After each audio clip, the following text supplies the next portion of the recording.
week, running from the heat, but the beat beats coming alive. Let's get lost tonight. Lord, who's on my right?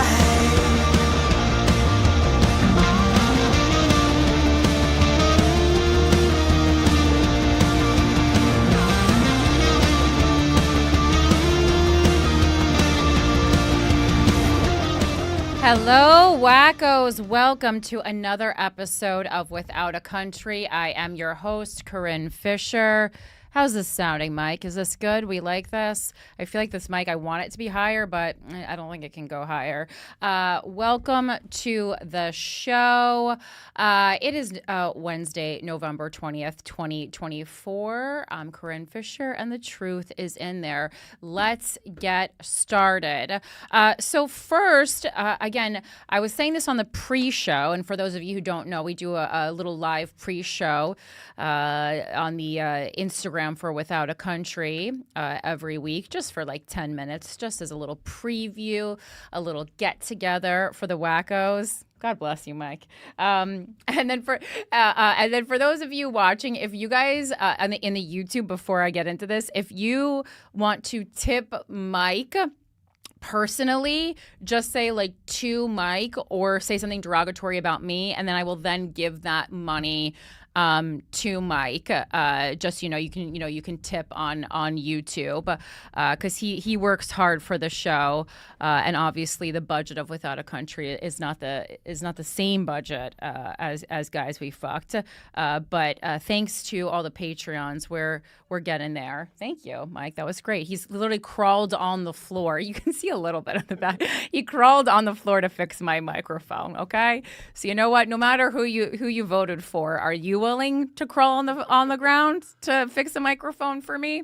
Not many would. Well, I mean, I think there's some simps who would, but Mike is a great producer and we appreciate him. So yeah, if you want to tip him directly, I do want to say that like last week, as I stated on air, I did give that $5 of dirty money to Mike in addition to his weekly pay for the show, because I don't want your money. If you're gonna say something shitty about me, I do not need or want your money.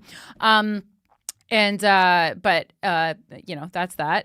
Mike, what's the number if people would like to call in to the show, if they want to talk a little bit to you, a little bit to me? And as a reminder, please only call in regarding something we are currently talking about on the show, or possibly something we talked about last week, but really try to stay on topic for this week. Yes. That number is 201-308-3510. Again, if you want to email me, it's withoutacountrypodcast@gmail.com. I do look at all the emails. I try to respond to most of them, or at least reference them on the air.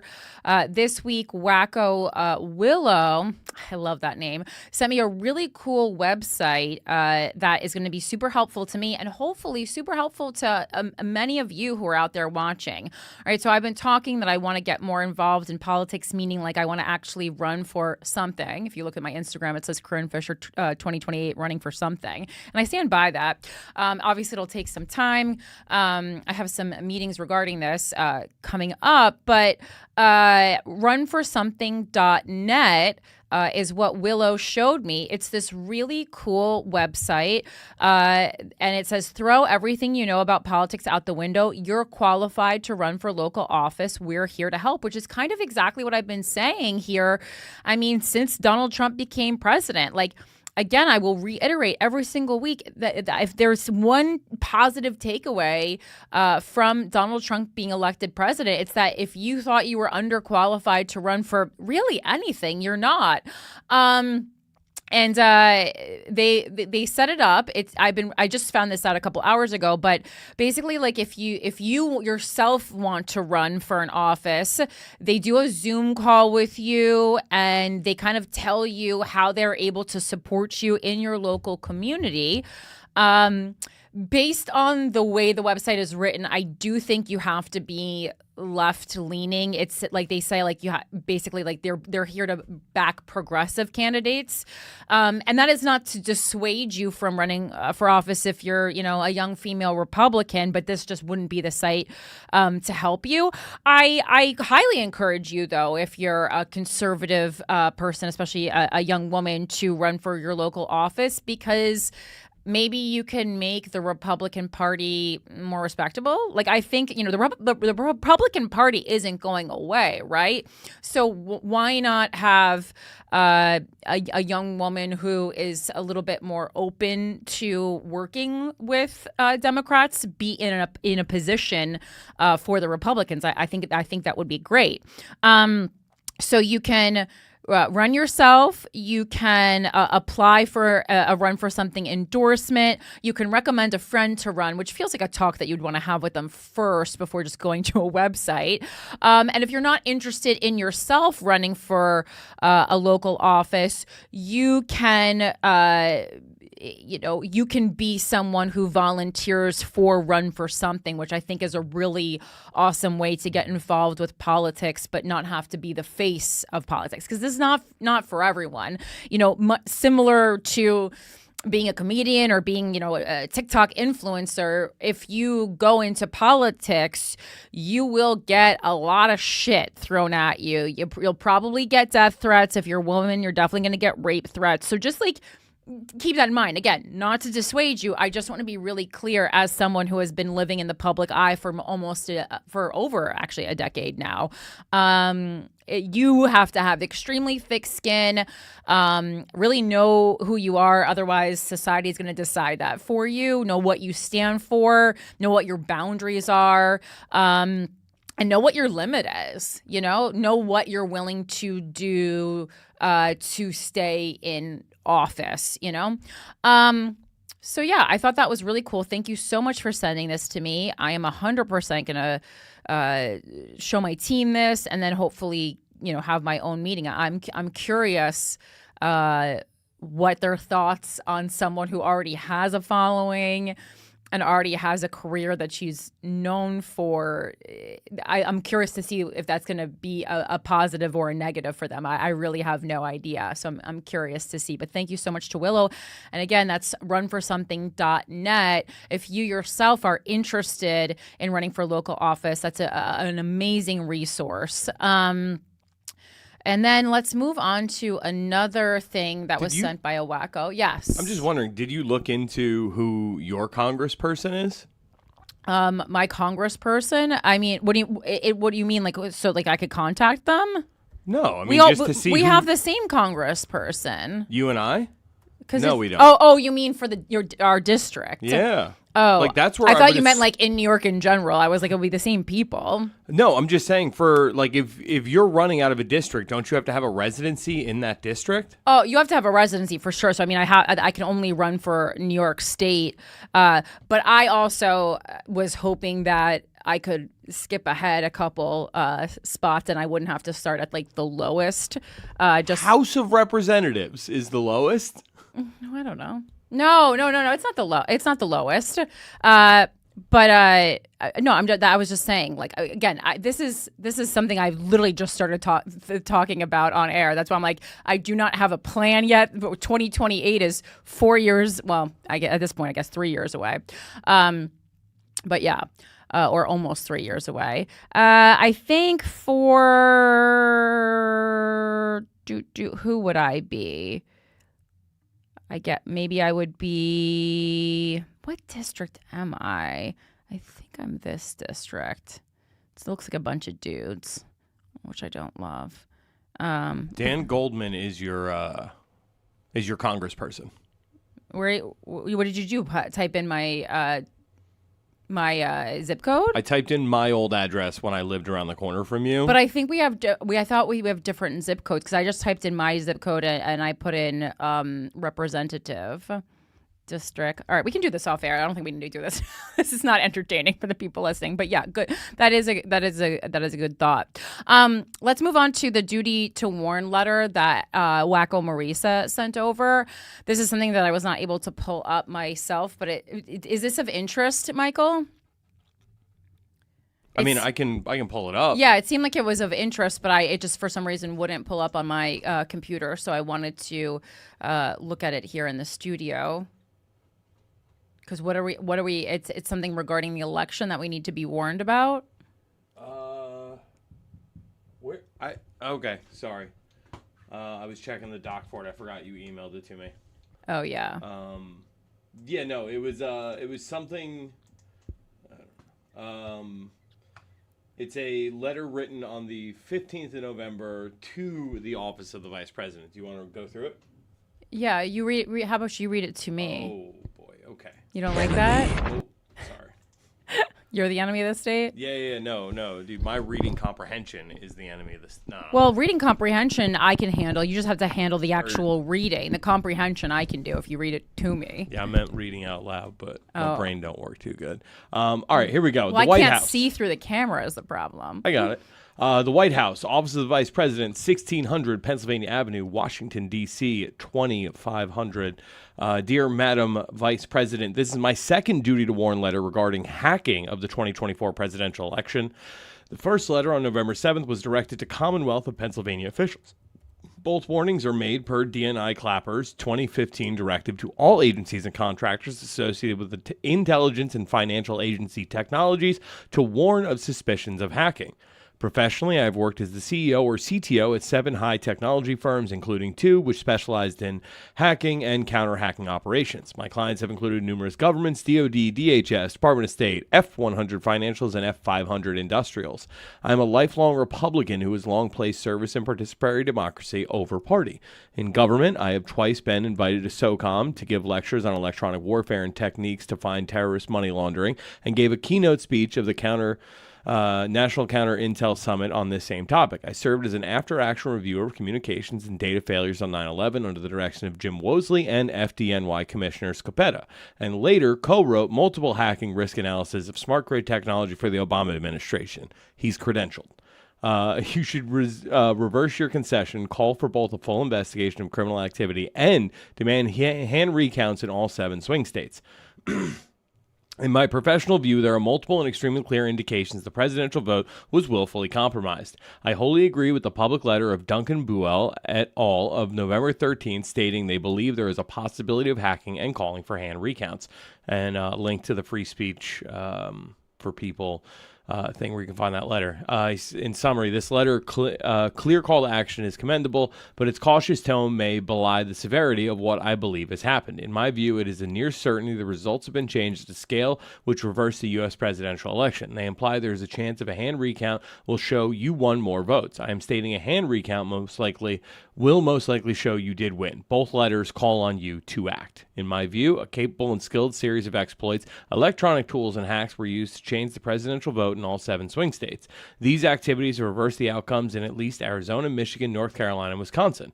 I will lay out the basics of the attack, starting with unusual elements within the results. I will then outline 2 processes which could have been followed to insert these false results into the system. Okay, you don't have to go through all that. I think that's enough. Because I basically, while you were reading that, I just wanted to kind of see what it was. While you were reading that, I was looking it up. There's absolutely no trace of that. Like, no one has covered this. It's completely on X and TikTok. And to me, certainly feels like a left-wing conspiracy theory. And the only thing that comes up when you research duty to warn letter to Kamala Harris is an MSNBC op-ed piece from November 19th, which is yesterday, that says the unlikely demographic that's fueling post-election conspiracy theories, the misinformation economy isn't just the realm of Republicans. by Liz Lenz. It says it didn't take long after the presidential election for the conspiracy theories to unspool. People on X, posters on Threads, TikTok influencers, viral Substack newsletters, and that was posted on Substack, what Mike was just reading, all hummed with breathless speculation about vote totals and Elon Musk's Starlink satellite being used to upload and switch votes.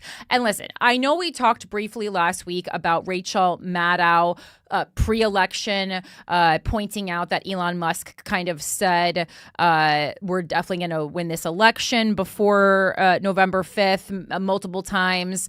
And Donald Trump at numerous rallies pointing out that, votes don't matter. We don't need your votes, kind of a rhetoric. But it just seems like if this were true, there would be other people in the Democratic Party that are talking about it. And this is really just lying on X and on TikTok. Maybe Vice President Kamala Harris was referring to Starlink interference in her speech when she referred to stars, they suggested. In the the r/Iowa community on Reddit, a user posted a picture of a notice from the local community auditor saying the mail-in ballot hadn't been counted because it wasn't signed. Surprise, surprise, the poster commented, implying that the ballot was intentionally not counted. Former radio DJ and self-published author Tara Dublin has racked up millions of views by reposting election conspiracies with a chain letter titled Duty to Warn on her Substack. And making false claims about election fraud on X. Gabrielle Blair, an influential mom blogger, posted on Threads that Democratic voters should demand a hand recount to ensure fairness. There's absolutely no evidence to support any of these claims. Even the Duty to Warn letter cites stories referring to debunked claims about the 2020 election. The main difference between the theories from Republicans about 2020 and the ones from Democrats about 2024 is that so far, no one in party leadership has reported any false claims.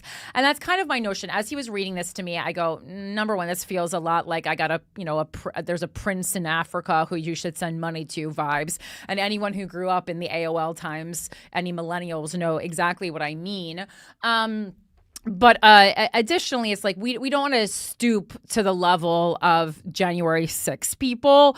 So again, be like, I know there's something like so alluring about like, oh, could it be like it would be so satisfying, right? But like someone high up in the Democratic Party, if there was real chance that, something was tampered with, they'll figure it out. We don't need to be sleuthing like this is some kind of, white girl got murdered in the woods influencer kind of thing that people care about on TikTok, right? Because even in those instances, remember how the FBI, again, we talked about this on the show ages ago, but the FBI was like, please stop trying to sleuth on TikTok, because I think for every one time the amateur sleuthing on TikTok helps, there's like about 1,000 instances where it doesn't help, and it in fact hinders, because it makes the FBI have to explore these things that are completely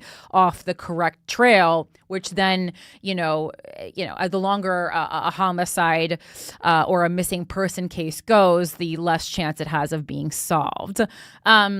All right, so back to the article, but they keep rising to the surface like drowned bodies in the water. There is a reason for that, and no, it's not because there was widespread voter fraud, and also like it just think of the, I don't know, for me, what makes me think there was no voter fraud is, number one, no one on the Democratic Party of a high level has said anything as such, and then and I know I did say. The thing that makes me think that the only thing that makes me think that there was election fraud was how much the Republican Party talked about the Democrats engaging in it last time, and it was kind of like pointing the fingers at them to get the attention off of the Republicans. But again, I even stopped the conversation last week because I didn't want to make your minds go any further into that.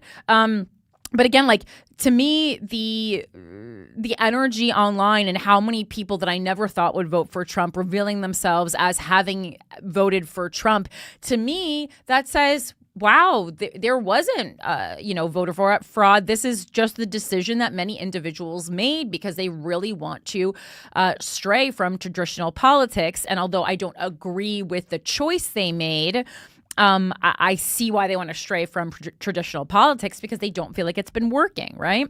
As our social and political institutions fail us and churches and religious spaces are increasingly politicized, conspiracy theories have become the new American religion. So the author is kind of reiterating what I just surmised. Americans' trust in the media, politicians, higher education, the Supreme Court, and organized religion has cratered to all-time lows among members of both parties. The explanation is obvious. In recent years, rights that Americans considered settled law have been overturned, and now LGBTQ rights are under attack. Worker wages stagnate even as corporate profits soar. Schools are overcrowded and underfunded, and a man convicted on 34 felony counts is now poised to be the president. Despite the attention paid to the Stop the Steal conspiracies and the January 6th insurrection, the misinformation economy isn't just the realm of Republicans. Conspiracy theories are the safe haven of the disenfranchised and the powerless. And please remember that. Again, just the same as we are all susceptible to joining a cult and we think it could never be me, same goes for conspiracy theories. And the powerless are those who perceive themselves as powerless, which, again, I love.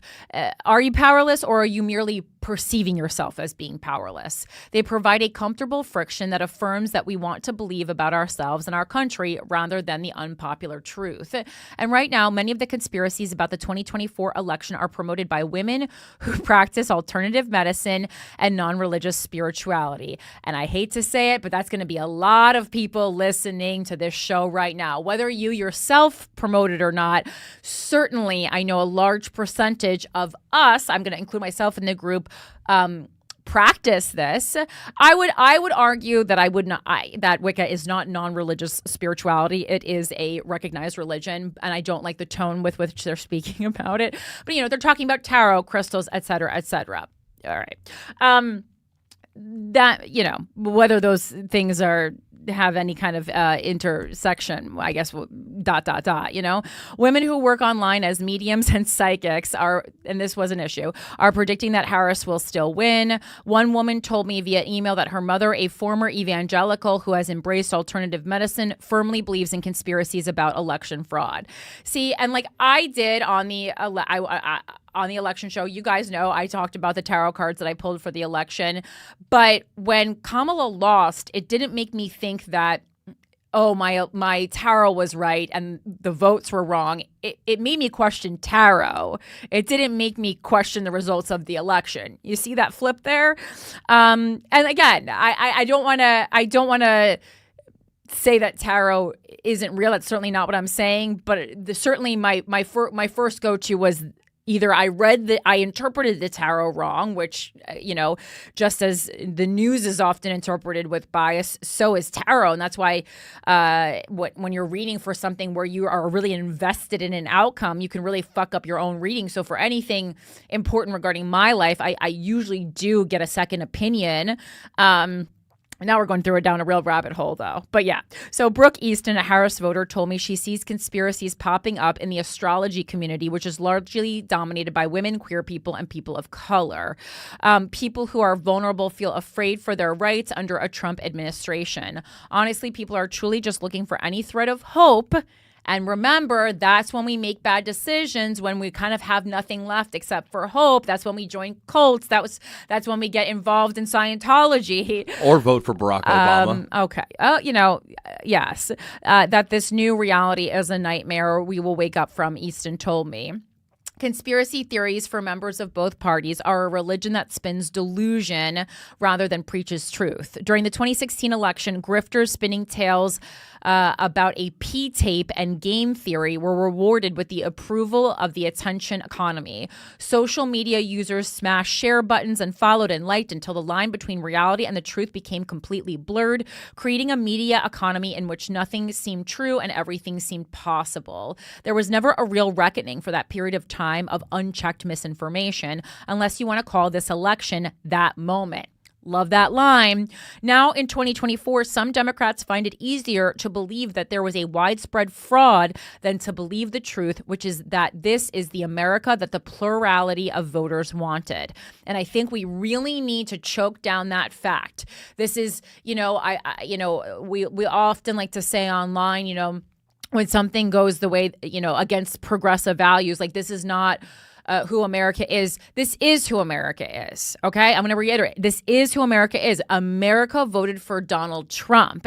And like I said before the election, I was like, I want everyone to vote for who they truly want to see in office, because I think that's going to reveal things much more important than just Kamala winning because we want Kamala to win. And it did just that, right? So let's fucking take this like adults. Donald Trump is going to be the next president of the United States of America. Okay. Let's take this like adults.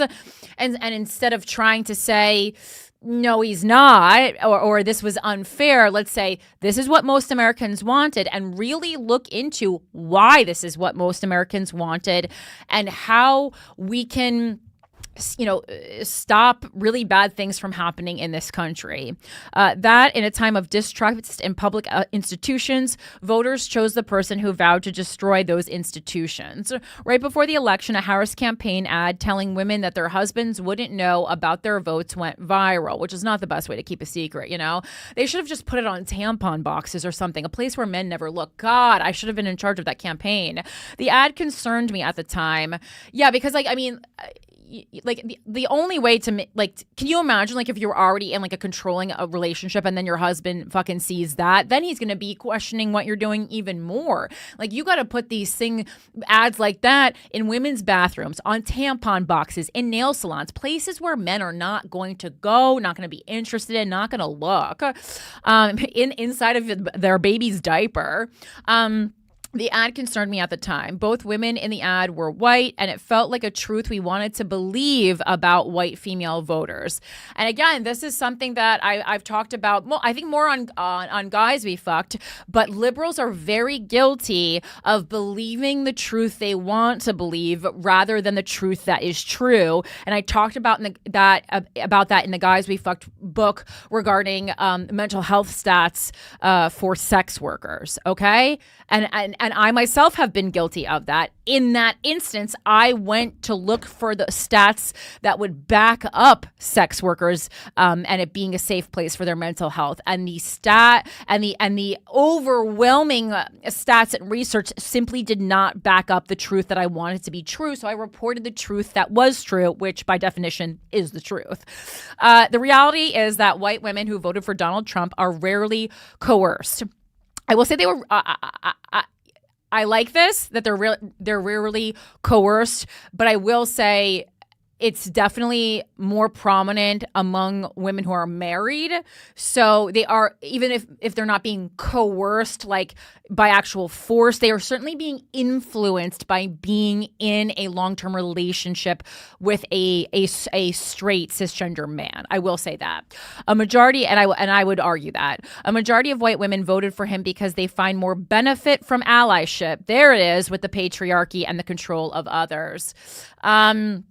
Despite those who insist otherwise, no matter how you slice the electoral pie or the popular vote, Trump won the presidency and Republicans won the Senate and the House in a free and fair election, giving Trump power to enact his policies, which include mass deportations, the further erosion of reproductive care, and the reinvention of our political system. We don't need conspiracy theories to explain our collapsing institutions. We don't need to invoke Starlink to know that grocery store CEOs gouged prices above inflation. We don't need to believe in tampering with voting machines to know that gerrymandering exists.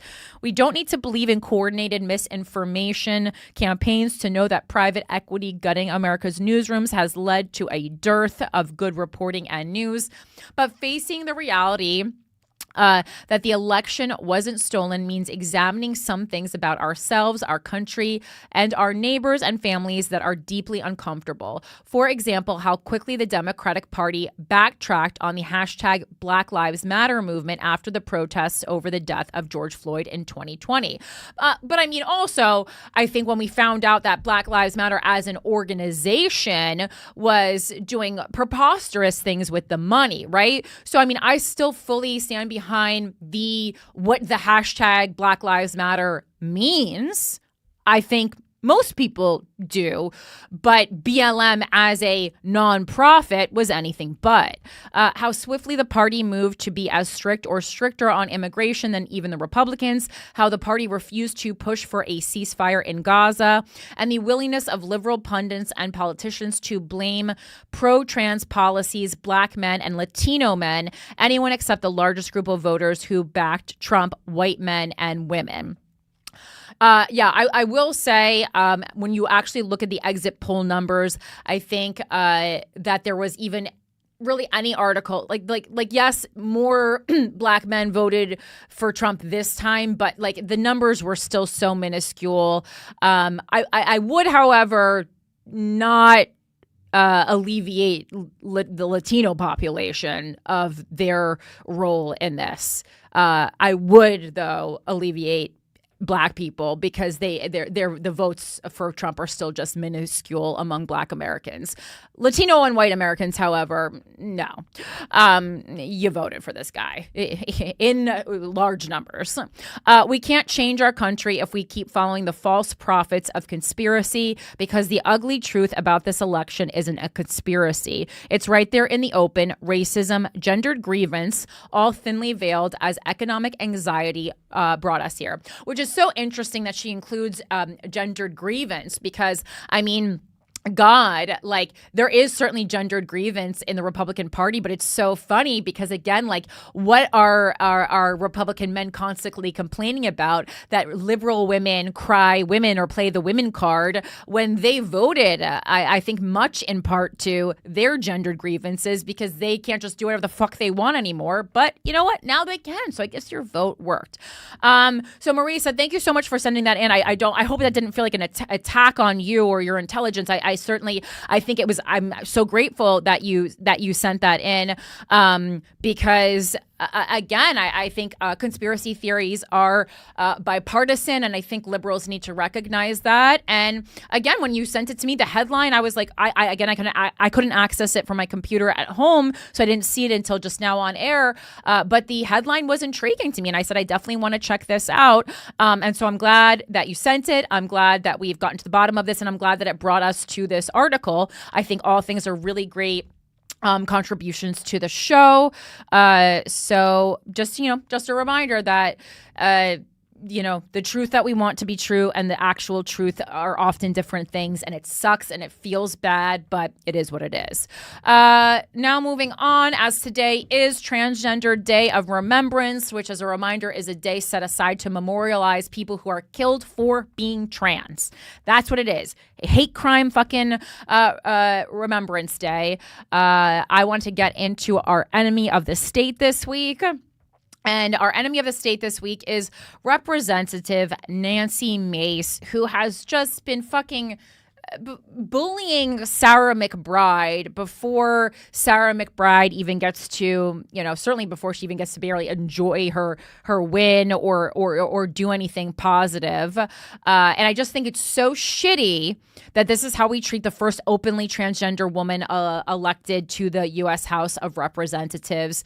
If you haven't seen, immediately there's been a Republican effort to pass this Capitol bathroom bill. It's just disgusting, because it's so obvious that they're literally trying to make a bathroom bill to send one individual. You talk about wasted fucking time and money to send one individual to a different bathroom. I feel Sarah McBride should get her own goddamn bathroom to have to go through this. She should get like a movie star level dressing room because she had to deal with this shit. This is just reprehensible behavior. It's childlike. It's bullying. And I'm not even fully anti-bullying. I think it helps people grow sometimes, but this is pathetic. This is from the New York Times. Johnson supports Enemy of the state. Johnson supports Republican effort to target McBride with Capitol bathroom bill. The GOP speaker sided with hard right members of his conference who called for blocking Representative-elect Sarah McBride, the first transgender member of Congress, from using Capitol women's rooms.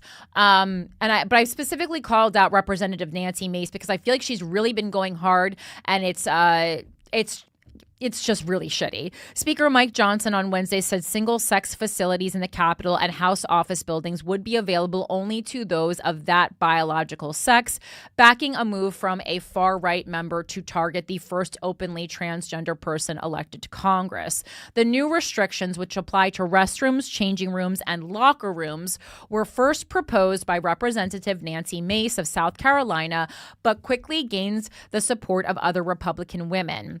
Ms. Mace made it, which is crazy with the amount of people convicted of sex crimes who the president-elect is right now trying to get in his cabinet. It's really, really, really disgusting. None of whom are transgender. There's women there, but there's no transgender people. That's because I'm sure he would never allow a transgender. Well, unless he was a fucking, Caitlyn, whatever her last, Caitlyn Jenner. Ms. Mace made it clear that her efforts were designed to target one individual, Representative-elect Sarah McBride, a Delaware Democrat who this month became the first openly transgender person elected to Congress. And I knew that Sarah McBride was the first openly transgender person elected to Congress. But I wasn't really aware of her policy, so I did a little briefing of it this afternoon. Her kind of motto for her election, her platform was family first, and seems like she's doing really great things and is not merely running off of identity. So I just think this fucking sucks. Women deserve women's only spaces, Mr. Johnson said in a statement, giving his unequivocal backing to Ms. Mace's resolution. On Tuesday, Mr. Johnson had appeared non-committal about any rules he might impose on use of the Capitol and House facilities. When Ms. McBride won her seat earlier this month, she knew she would face attacks from hard-right Republicans over her identity, but she did not expect they would start before she had even been sworn in. In Washington this week, Ms. McBride was plodding through mundane orientation activities such as cybersecurity training and learning how to introduce a bill when Ms. Mace announced she would try to bar transgender women from using women's restrooms and changing rooms in the Capitol complex. And again, what a disservice to Americans, because now Sarah, instead of being able to concentrate on the things that she needs to do to be a good representative for the country, she needs to take a time out and get involved with this nonsense. The proposal would apply to all employees and officers of the House. Also, out of all the people who you think are going to commit a sex crime, wouldn't you think the lone transgender person who knows that unfortunately they bear the burden of having to represent all transgender people, do you think that's the person who's going to commit a sex crime when they know that all eyes are on them? It's not gonna fucking happen. Sarah McBride doesn't get a say, Ms. Mace told reporters on Monday. I mean, this is a biological man. Ms. McBride, she added, does not belong in women's spaces, women's bathrooms, locker rooms, changing rooms, period, full stop. I have fucking problems with all gender restrooms, but guess what? I have problems with all gender restrooms, not because of trans people, because I don't want to fucking use the restroom with cis men. That's my problem with all gender restrooms. I have no problem if it was a women, with the X in the women restroom. Okay, stop. The move by Ms. Mace, one of the more attention-seeking members in the House, was straight out of the political playbook Republicans have employed on transgender issues, which they see as an effective wedge to divide Democrats. House Republicans in the last 2 years have routinely proposed legislation seeking to roll back transgender rights. And Republican-led state legislatures across the country have tried to pass laws requiring people in government buildings to use bathrooms associated with their sex assigned at birth. In addition, if you truly are scared of using, of running into someone who is unsafe in the bathroom, you should only be using single person restrooms. And those are always available. Basically, everywhere I see, there's always a single person restroom. So why don't we just do that? Why don't we just make every place legally should have to have maybe a single occupancy restroom?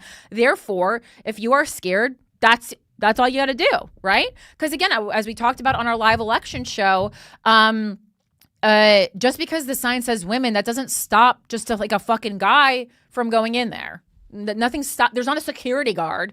I've never gone to a bathroom. Well, I was gonna say I've never gone to a bathroom with a bouncer, but that's not true because a lot of times gay clubs have them so that people aren't fucking in there. And I gotta be honest, that was my first experience with an all gender restroom. Was going to gay clubs since I was 18 years old. And I certainly felt uncomfortable. And guess what? I didn't feel uncomfortable because I was sharing restrooms with men. I felt uncomfortable because I felt like I was encroaching on a space that was really just meant for men. And I felt like I was ruining their good time by being in there. That's why I felt uncomfortable. In the final days of the campaign, President-elect Donald J. Trump hammered Vice President Kamala Harris on her stance on transgender rights. And in the days since Democrats lost the White House and both chambers of Congress, there has been much hand-wringing among them about whether their position on the issue cost them with voters. And more on that later because it did. And that's my bias. I really didn't think the transgender issue was going to be as big with Republican voters because I just had been hearing so much about finances and immigration. But one of the most popular ads and the ad that Donald Trump pumped the most money into was regarding the transgender issue. So I am going to say that was on me because I'm not watching enough Republican TV, so I didn't see that ad run. And I frequent InfoWars and stuff, so I'm surprised that I didn't see it running all the time the way I should have. On Wednesday, Ms. McBride said she would follow the rules laid out by Mr. Johnson, even if I disagree with them. In a statement, she said she was not here to fight about bathrooms. Love that. She goes, that right there, that sentence says, I'm not here to make this about me. I really want to be a politician for the people. Good. And called the controversy an effort to distract from the real issues facing the country. And I love that. What a great response. Here, Sarah McBride. I'm sorry that you have to deal with this. How fucking shitty, And just because it is Transgender Remembrance Day, for those of you who have been following me for a long time, you know that many years ago, I forgot what birthday it was, but 30th maybe, but many years ago, I had a birthday party that I invited the public to, not just my friends, to raise money for trans women of color who, even many years ago were just being murdered at a very disproportionate rate. And I decided, let me look this up again. So I went to humanrightswatch.org, which is hrw.org. And it says Trans Day of Remembrance marked with grim murder data. And again, at least 350 transgender and gender diverse people have been murdered over the past year, according to the Trans Murder Monitoring Project, a global initiative of Transgender Europe. The majority of TGEU's recorded murders are of trans women, and the grim toll includes 13 activists who were killed. Again, this is Europe, but I just I looked this up and I was like, okay, well, this is not good, and they're tallying it. So it's still a huge problem worldwide. I know we have a lot of international listeners worldwide. And the ad that I referenced is referred to in Republican spaces as the Kamala is for they, them, Donald Trump is for you ad. And again, it was reported that Donald Trump pumped the most money, or his campaign pumped the most money into this ad, and it ended up being one of the most successful ads that they ran during this 2024 campaign. And The Hill did an article about it. The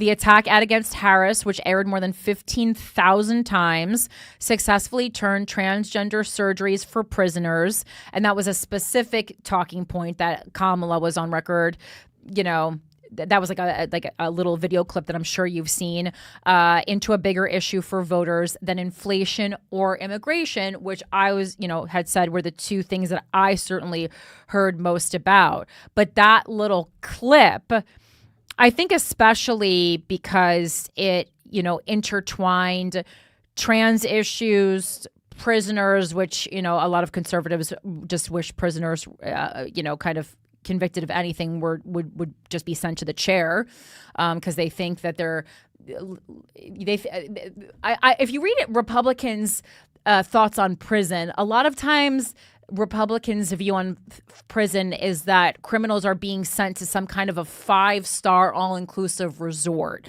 And I don't know where they're getting this idea from.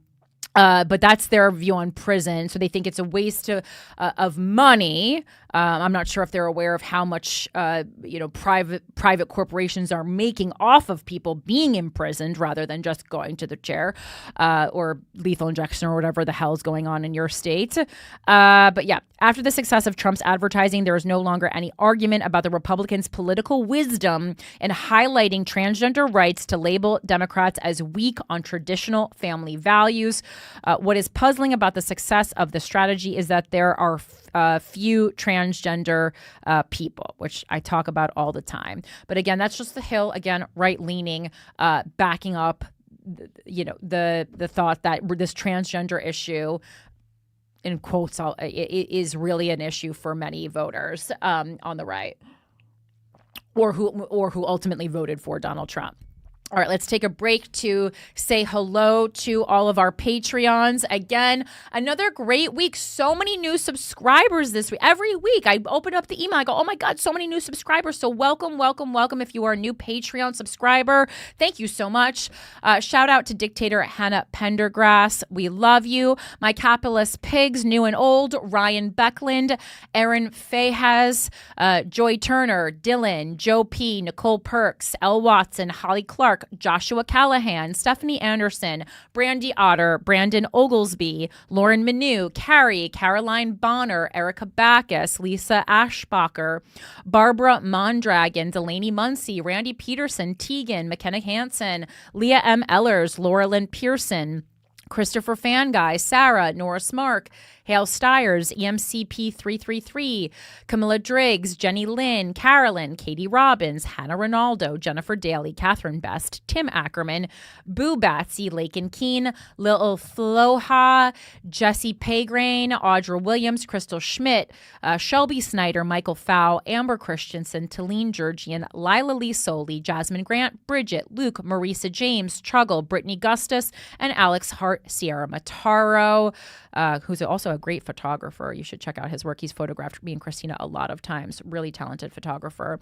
And then the cuties, Lily, Justin Choi, Tina Nelson, Brianna Middleman, Samantha Johnson, Esther Van Alst, Jasmine Ruiz, Lauren Natinsky, Jessica Michelle, Laura Wolf, Morgan, Amanda, Elizabeth Snell, Emma Flowers, Emily, Karen Denise, Amir Hassan, Elisa McCall, Long Arms Length, Sophia Taubert, Gemma James, Miranda, Emily Eckelberger, Rebecca_99, Cabs 138, Zoe Ross, Annie Green, Heidi Lundquist, Nicole, Carl Murphy, Margarita Cranova, Beth Brunner, Lauren Morkill, Chris Gordon, Tori Colster, Desiree Coutinho, Kristen Hood, Sammy Lane, Ms. Mack, and Emily LaFontano and Fright Lab.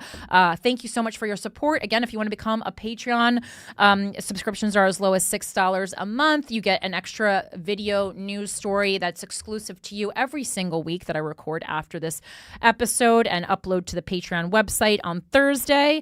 You can head over to patreon.com/withoutacountry. It enables us to expand the show even more and have more resources and have, cool tech at our shows and pay talent and all that. While we're doing fan funding, there is quite a few super chats that came in. For you? All right, tell me about this one. I'm happy Mike voted the right way. Get this tip. I guess that's that is- obviously for you. Can you just do me a favor though, Mike? To get that money, you have to just tally it manually as it comes in, because I'm not going to know the chat saying what's for you and what's for me. So just give me a number so I can pay you. I got it. I got it. That's your job. All right. Tell me how much I owe you. I trust you. Mav Sammy says this Nancy rules. So some people liking Nancy Meade. And then this one, I feel like is, there are a lot of people. There are a lot of people who just like kind of go on YouTube to troll. And again, honestly, trolls welcome if you're just going to give Mike money. I really don't care. I want Mike to have more money. And ZZXXZZ says in honor of Harrington. Love. $10. Okay. Very nice. And there is a caller on the line who's calling about the Congress bathroom topic. Okay, cool. Put them through, and then please write down that number and give it to me after the show. All right. Molly, you're on the air. Hello. Hi, Molly. You're on Without a Country. Hi, Corinne. Can you hear me? I'm on my headphones. I can hear you. Yes. Perfect. Okay, so I've been talking with my family group chat about the Congress bathroom bill or it's not a bill. Is it a rule? Like, I'm not even sure what it is. It's just like, is it even a rule yet? Mike Johnson just said he'll do it, but since yesterday when it was like announced that it might be a thing. They're calling it it is a bill. It's a bathroom bill. Yeah, you're right. Okay. So, it's interesting the way it's been going. So initially my younger brother was like, well, did you hear what she said? Like, Nancy's a rape survivor and she's uncomfortable with men in her bathroom. And I said, well, did Nancy think it through that now based on her bill, there will be likely, like, potentially fully transitioned trans men that have to use her bathroom. And that's probably going to be a little more triggering for someone that is like genuinely afraid of men to like walk into a bathroom and see a man standing there. That's very interesting. Trans men are men. Yeah, that's a great point. So, I do wonder though, but if you're going by your biological sex, like, is it denoted that if you have transitioned that you are not eligible at all? Like that is a very great point. Yes. That language also has come up in my family chat too, because it's so interesting that it wasn't like a sex assigned at birth language. Right. And it's like, personally, I don't like seek out what people's genitals are like. So I don't know if Sarah McBride has ever announced like if she's post-op or pre-op or whatever. And I honestly don't care to know. So right. You don't even need to correct me. Like right. in this moment, I don't even want to know. I don't know either. Cause again, ridiculous. Exactly, like, yeah. Exactly. So it's like, what is biological sex in this definition? I just think there's such an opportunity here to like challenge this and really like get at the language. And I also kind of think it would be like a fun protest for trans men to just like show up and be like, well, I guess we'll use your bathroom now. But right. The family chat is interesting. My dad brought up a point too, and it kind of got me thinking as well. Sorry, I'm going a little long, but he's thinking like we're talking about women are uncomfortable, and first of all, I think it's infantilizing women in the first place to think that we have to be protected in our bathrooms from people that aren't actually attacking us, but you're doing nothing about the cisgendered men that are really attacking us, but I digress. Mm-hmm. He's saying, like, how far will it go? Like, if there's a lesbian that's elected, like, now you're uncomfortable in the locker room with her. Like, do they deserve a hetero space? And I'm saying, like, yeah, like, how far does it go? Like, remember when we segregated, is Nancy going to be uncomfortable sharing a water fountain with a trans person? Like, how far are we about to take this? And how far is it going to be allowed to go? So I think it's all very interesting. I think it's tragic. I think Sarah's so brave and mature to like be saying, this is such a distraction, because it is. And also Nancy, if we've looked into her, like, is a very capable, powerful woman. Like I didn't know what the Citadel was, but like I looked her up and she was the first woman to graduate from this like very like prestigious Army college. And it's like, you're a very capable person. I also empathize and sympathize deeply with trauma and rape survivors. It seems like personally she might need a little bit more therapy if she needs like safe spaces this way. Like, I think it's just bigotry. And that's what I'm saying. It's like, I'm not actually saying that about her, but I think it's just all a cover for bigotry. And I think it could be an interesting way to dissect that language, like biological sex. Right. Because Well, I then it's think her rape is like biological something sex? bad that happened to her, and unfortunately, sometimes when we are the victim of something that is, yes, of course, horrendous, sometimes people can weaponize that. I mean, Right. for example, like my dad's dead, right? Like, and I think people who have a significant person in their life who died perhaps before their time, like, you can start to end up weaponizing that when there's any kind of conversation about death and stuff. And I even like made sure to, I have experienced that with other people before my dad died, and I wanted to make sure that I wasn't someone who then ended up weaponizing it after his death. But I think that's like something that happens when you are like the victim of something or something bad happens to you. Unfortunately, you can end up becoming a perpetrator yourself through weaponizing this bad thing that happened to you. And really, really great points that you made. I also, while you were talking, kind of was like looking up, because I just don't think, I mean, I have read so many accounts of rape over the past 11 years that I've been doing Guys We Fucked, and I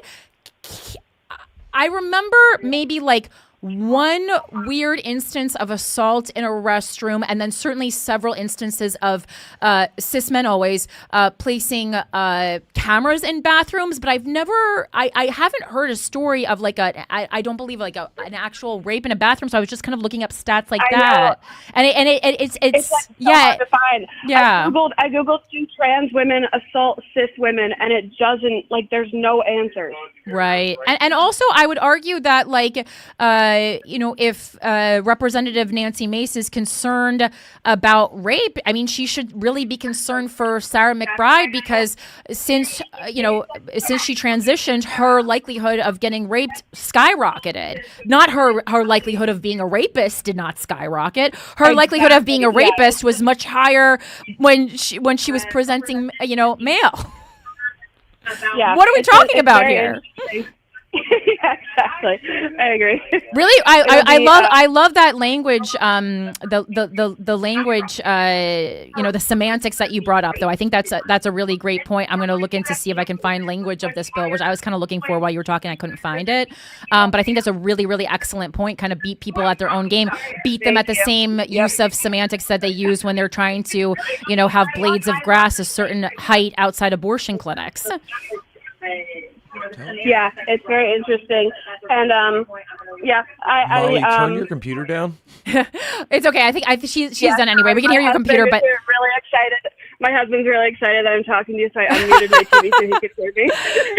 Oh, good. I've been a fan of yours for years. I listened to Guys We Fucked since I graduated, like 2014. So it's pretty exciting to be talking to you. But yeah, I'll let you go. I think it's an interesting thing and it's obviously, and to me, it's just all bigotry. Like, and all these things are like, to me, it's the biggest thing is like, there literally are now people that are men that you can walk down the street and whatever you want to talk about, like, I don't like talking about like passing or whatever, but there are going to be men that have to now use the women's room.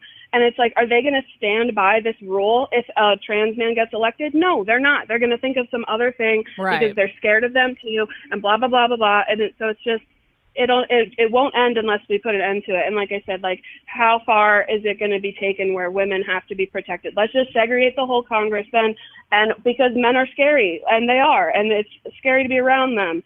So just have your own Congress, women's Congress. It's like, how far are we going to take this? It's really silly. Yeah, and but I mean, people are like really thinking it like it's just, and my brother's like, oh well, the men that are going to dress up like women, it's like they're going to do that anyway. Get real. Right. And to your point about, lesbians and how far we're going to take it. I mean, again, like, it's like, I would not be surprised at all if something like, a Bill Clinton don't ask, don't tell policy or bill was proposed. I don't know. I think you're a lot younger than me. Do you even know what don't ask, don't tell is? Oh, yeah, I'm 31.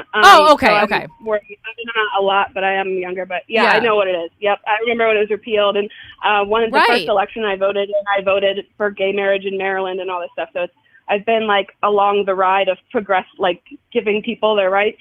So it sucks like seeing it go backwards and move. Yeah, it sucks. Absolutely. Well, thank you so much for calling. I appreciate that. Thank you. Bye. Take care. Thank you so much. You too.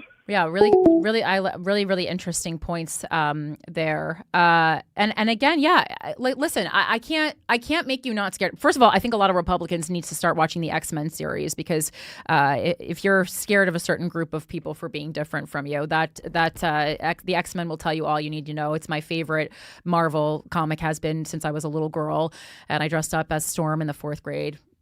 White Storm. Okay. My own version. I didn't do blackface before anyone gets any ideas. You went Storm over Rogue?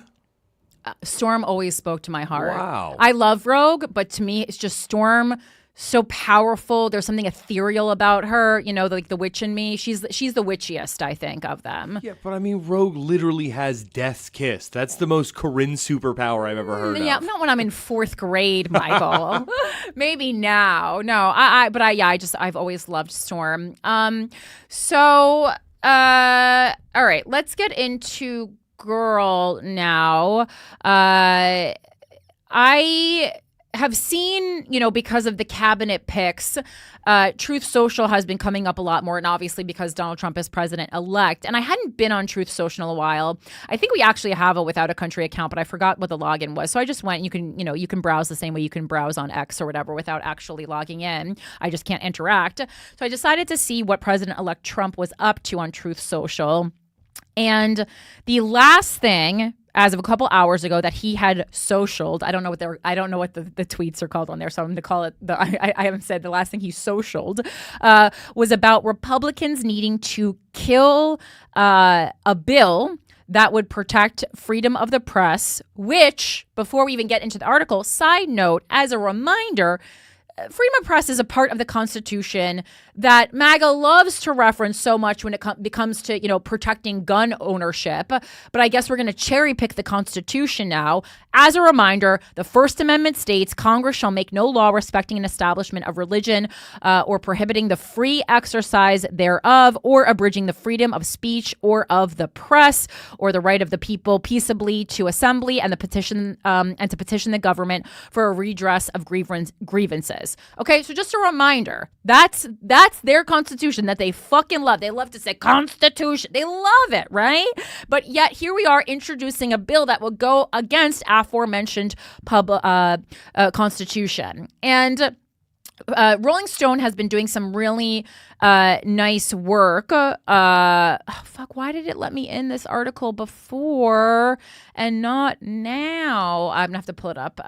If you have I probably should just subscribe to Rolling Stone with the Patreon money. But let's see.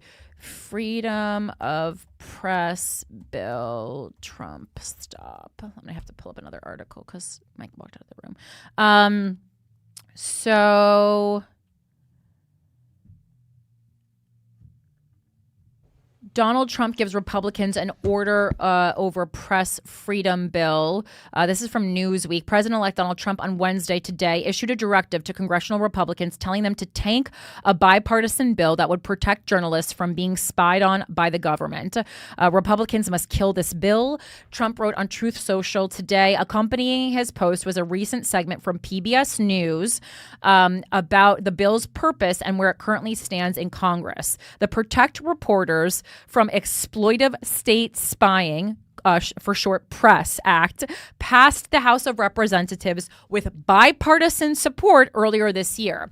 The bill's sponsors, Democratic Representative Jamie Raskin and Republican Representative Kevin Kiley, celebrated its passage in January, with Raskin saying that the vote moved the U.S. closer to establishing our first federal press shield law ever.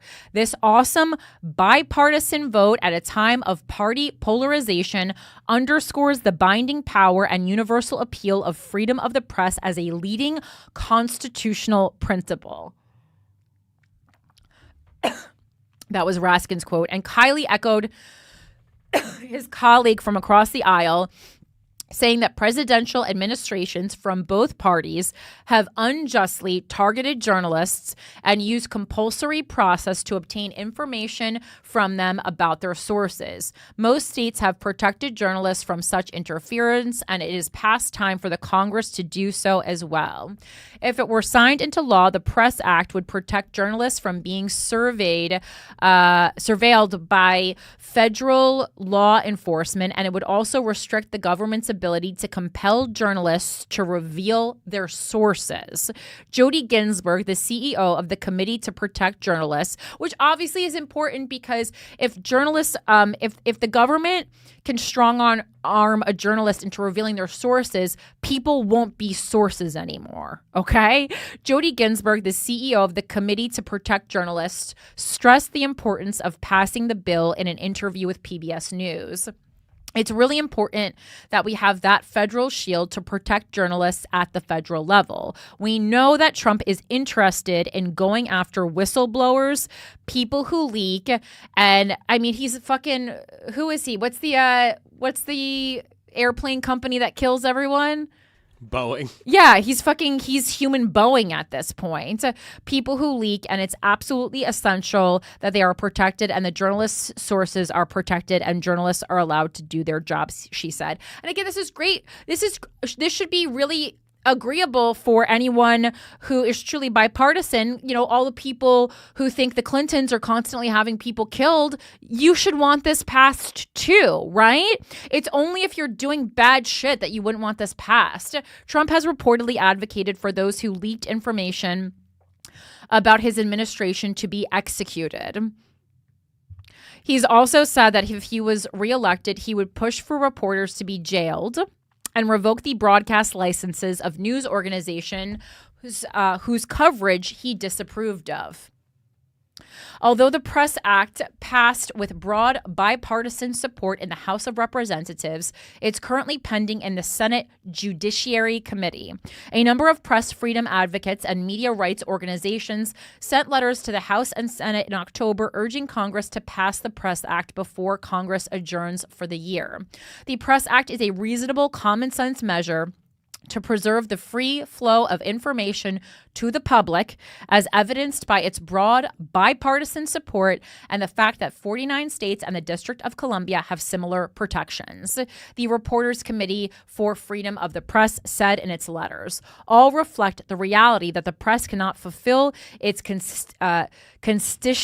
constitutionally recognized watchdog role without some safeguard for confidential source identities and sensitive news gathering material. So that's what he's working on right now over on Truth Social. And I was like, let me go. Yeah? I thought you were moving on. Well, I was moving on to the previous thing he socialed because you wanted to see what he was up to. I got you. I just want to let you know YSL Lola sent in a $2 super chat and said, "I love your lipstick and shirt color today." Oh, thank you. I guess they're trying to undo the tips. So can you? You don't have to keep tabs of mine because that'll just go straight to my Without a Country account. Only yours. But thank you. I appreciate that. So a few hours before. This is like, you can't make this stuff up. It's like a South Park episode. So a few hours before Trump was saying that we needed to kill this bill about the press, I was like, oh, he was probably doing something presidential. Nope. He was hawking guitars. Like, I wish I was making this up. You guys got to go to gettrumpguitars.com. That was literally 2 hours before he was trying to stop this bill. He was trying to have you buy a guitar that has a bald eagle, an American flag on the face, and then on the neck it says "Make America Great Again." This is really funny. I would buy one. I would buy one for a relative of mine, more distant, who voted for Trump. If it wasn't, $1,500, there's a smaller one for $1,250 if you're interested. The acoustic is $1,250. The electric is $1,500. But this is what he was doing. Like, Mike, can you bring off this website for those of who are enjoying the YouTube episode? Because this is really hilarious. Again, it's gettrumpguitars.com. If that's how you want to spend your money, all for you. It's introducing the limited edition American Eagle guitar series, available in acoustic and electric, the only guitar officially endorsed by President Donald J. Trump. These beautiful guitars feature the iconic phrase, "Make America Great Again," inlaid in authentic pearl up the neck of the guitar, and the number 45 on the headstock, signifying President Donald J. Trump's historic term as president. Like, are you allowed? You're allowed to do stuff like this, like when you're president, like, or are you not? Can you also be hawking wares? I guess you can, or can you not while you're sitting? I don't actually know the rules. I'm like, is he just trying to get in a couple extra bucks before he gets sworn in? So I know you have to like turn over control of your businesses, and that might include like personally endorsing products and like name and likeness deals, right? Which is how he makes 99% of his money. Always has is name and likeness deals. So it's like, yeah, why not just get in there and like guitars are the new NFTs. Who cares? Just get in there, dog. But like, Mike, this doesn't concern you at all. This doesn't worry you. Dude, listen to me. He's never held one of these guitars. He was holding he is in the baby. Picture. He was holding a baby in that picture. They photoshopped the guitar in there, dude. That's him. He's literally showing off his driver in this picture. Oh boy. Look at this. Oh, that boy. looks like a golf club that they just put. It is he is holding the guitar in a kind of a weird cradling manner. I would say maybe it's too low for a baby. Maybe it's a woman, we don't know. Could be. Maybe it's Melania. Yeah. And so, so that's what he was up to. And then before that, he was, talking about the verdict in the Laken Riley case. And I know that if my daughter was slain, I'd certainly want it kind of, just accented by the president-elect hawking his wares. But yeah, the Laken Riley murder trial verdict came in. And this Laken Riley is a name you heard a lot from the Republicans during the Trump campaign. This is from Yahoo News. Laken Riley murder trial. Jose Ibarra found guilty of killing nursing students, sentenced to life in prison without parole. The man accused of killing Laken Riley, a 22-year-old nursing student at the University of Georgia in February, was found guilty of murder. Today, he was sentenced to life in prison without the possibility of parole. Jose Ibarra, 26, he's a Venezuelan citizen who crossed the U.S.-Mexico border illegally in 2022, and that's, of course, why it was a talking point. He was released by border officials while his immigration case was awaiting review, according to the U.S. Immigration and Customs Enforcement. Ibarra's status as an undocumented immigrant became a flashpoint in the heated debate over border security. President-elect Donald Trump and fellow Republicans have pointed to Riley's murder as proof that President Biden hasn't done enough to prevent potentially dangerous individuals from crossing the southern border. So, I mean, of course, some people who come here, illegally or not illegally or documented, are going to end up committing crimes. I certainly believe that if you have entered the country without documentation and you commit a felony, that you should be deported immediately. Or I guess I don't know how it would work, because maybe actually we want to keep people here, but detained immediately, deported immediately, all these kinds of things. Yeah, I think it's fair to say one strike you're out. I mean, again, I've said it before, not like a traffic stop, but anything that's heavier. Yeah, I would be fine with rules being more strict for people who are I guess already committed a crime by coming here undocumented, but this is like an isolated incident that they tried to make into this bigger conversation that undocumented immigrants are just going on murdering sprees, and it's just not so. I looked it up. And I even wanted to find some things that perhaps backed up this Republican notion a little bit more, right? So I found an NBC News article that said more than 13,000 immigrants convicted of homicide are living outside immigration detention in the U.S., ICE says. This is from September 28th of this year. Two law enforcement officials said many of those migrants crossed into the U.S. under previous administrations and that the total includes people serving U.S. prison sentences. More than 13,000 immigrants convicted of homicide, either in the United States or abroad, are living outside of immigration and customs enforcement detention. So again, this is like convicted of homicide, not committing homicide in the U.S. Still, obviously, if you've committed homicide, I agree. That is certainly worrisome. According to data ICE provided to Congress earlier this week, the immigrants are part of ICE's non-detained docket, meaning the agency has some information on the immigrants, and they have pending immigration cases in the U.S., but they are not currently in detention, either because they are not prioritized for detention, they are serving time in a jail or prison for their crimes, or because ICE cannot find them. 3 law enforcement officials say. And I mean, I agree that if you have committed a homicide, you should not be allowed. If you have committed homicide elsewhere, I kind of really don't care what the reason is behind it. I agree that you should not be allowed documents to immigrate here. I think that's a fine thing that most of us can agree on. But I also don't think that those people are getting documentation. I know like several Canadians with weed charges who can't even get into the fucking country. I'm talking about like not even for a visit, you know? 2 of the officials said it is not known how many are incarcerated because ICE is not always privy to that data from state and local law enforcement agencies. Acting ICE Director P.J. Leckleitner sent the data collected as of July 21st as part of a request sent in March from Republican Representative Tony Gonzalez of Texas. A spokesman for the Department of Homeland Security said the data sent to Gonzalez is being misinterpreted and goes back 4 decades, long before the Biden administration, because they're trying to specifically pin it on the Biden administration, obviously. It is not clear when the first migrant of the 13,000 crossed into the U.S. 2 law enforcement officials familiar with the data told NBC News. Many of the migrants on ICE's non-detained docket, including serious criminals, crossed into the U.S. under previous administrations, of course, including that of former President Donald Trump.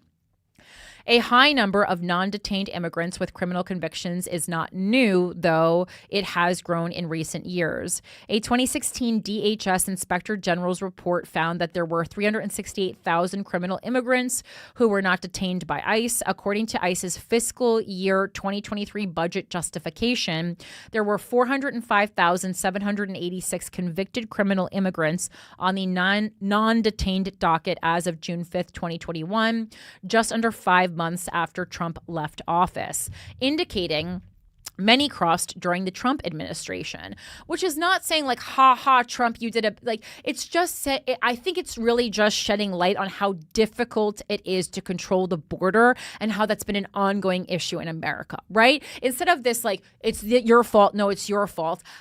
Can't we just say this is an issue we have to tackle as a country?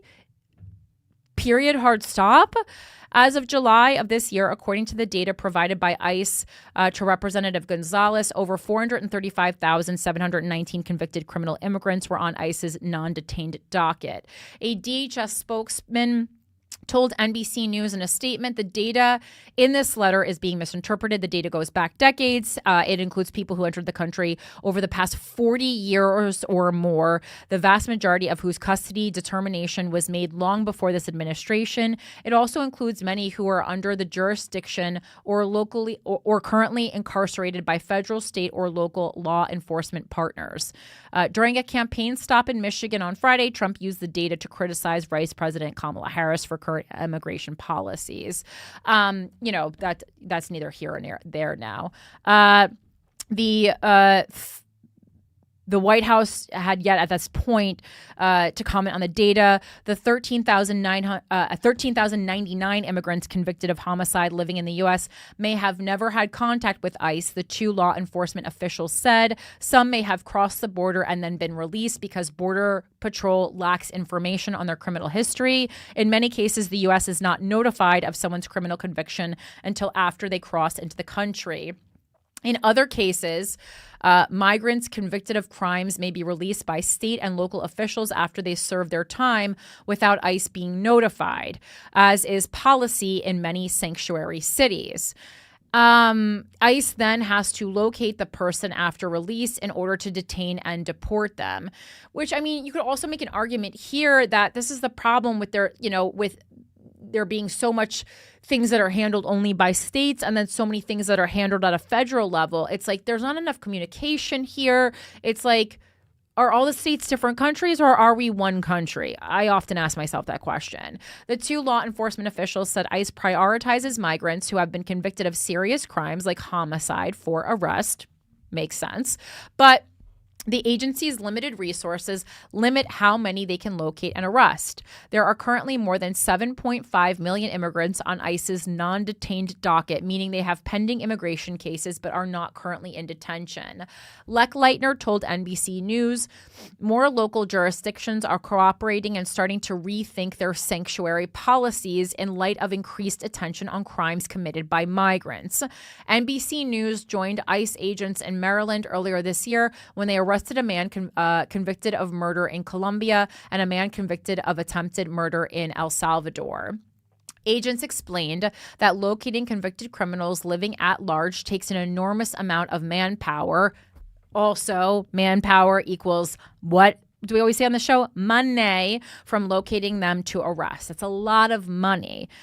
Clarification, it says this story has been updated to provide additional context for the statistics that was provided by U.S. officials after publication. It now explains that many of the 13,000 migrants may have entered the U.S. decades ago, and also that some may be in jail or prison. That's only if you coincidentally read this article when it was originally published in September.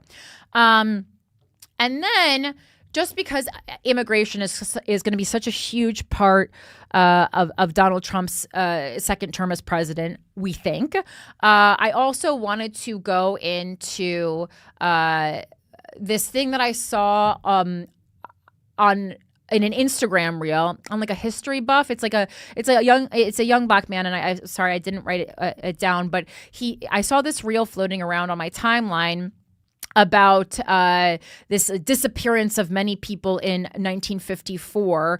And so I looked into that further to see what he was referencing and also to double check to make sure the reel was accurate and not just clickbait. And he was speaking of Operation Wetback, and that's what it was called. I have to use a slur because that's what it was called. And again, not that long ago, what happened last time the U.S. conducted mass deportations, right?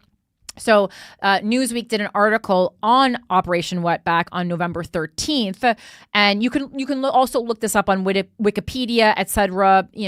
But this is, again, Operation Wetback, what happened last time U.S. conducted mass deportations from Newsweek. President-elect Donald Trump has promised to carry out the largest deportation project in American history using the military and local law enforcement to do it, in a move that could echo the last major effort to remove migrants en masse in the 1950s. And again, I think it's fine if you learn about something initially from an Instagram reel. I think that's great.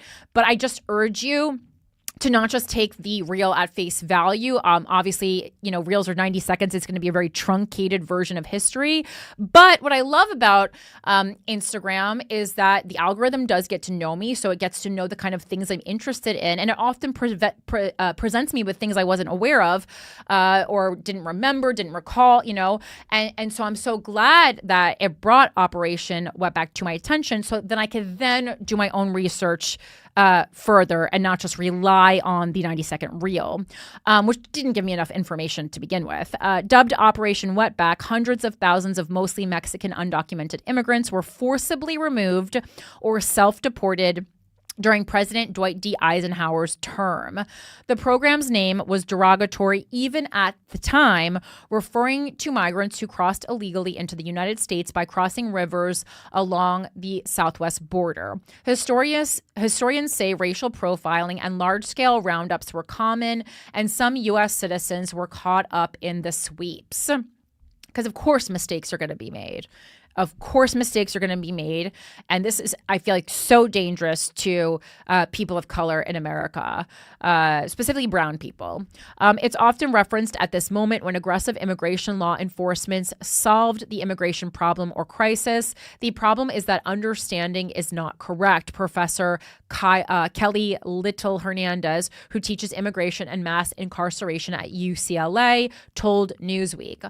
Operation Wetback's roots can be traced to a project in the 1940s known as the Bracero program that brought Mexican farm workers into the U.S. legally to help fill labor shortages brought on during World War II. Bracero was managed by agencies from both governments with a requirement for minimum wages and humane treatment, including shelter, food, and sanitation. Wow, big of us. Texan farmers excluded themselves for the first 5 years, viewing the agreement as too restrictive, and brought in their own direct hires from Mexico, instead illegally. Interesting. The same state that hates immigrants so fucking much loves them when they can work for them for cheap. And an estimated 300,000 migrants were brought in through the Bracero program each year. And while many complied with the temporary status offered, many others did not and remained in the U.S. without documentation. That spurred President Eisenhower to authorize Operation Wetback with the U.S. Immigration and Naturalization Services, INS, the precursor to ICE, sending its officers out in July 1954 to find unauthorized migrants and deport them. On the first day alone, over 4,800 people were apprehended. And I can only imagine the chaos. The Border Patrol actually did not apprehend all that many people. They lied and they twisted their numbers to make it seem as though they had deported 1 million people. Again, remember this for when Trump is, in office saying, I deported X amount of people. He loves to fudge numbers. They had targeted Mexicans in particular. It was a highly racialized campaign.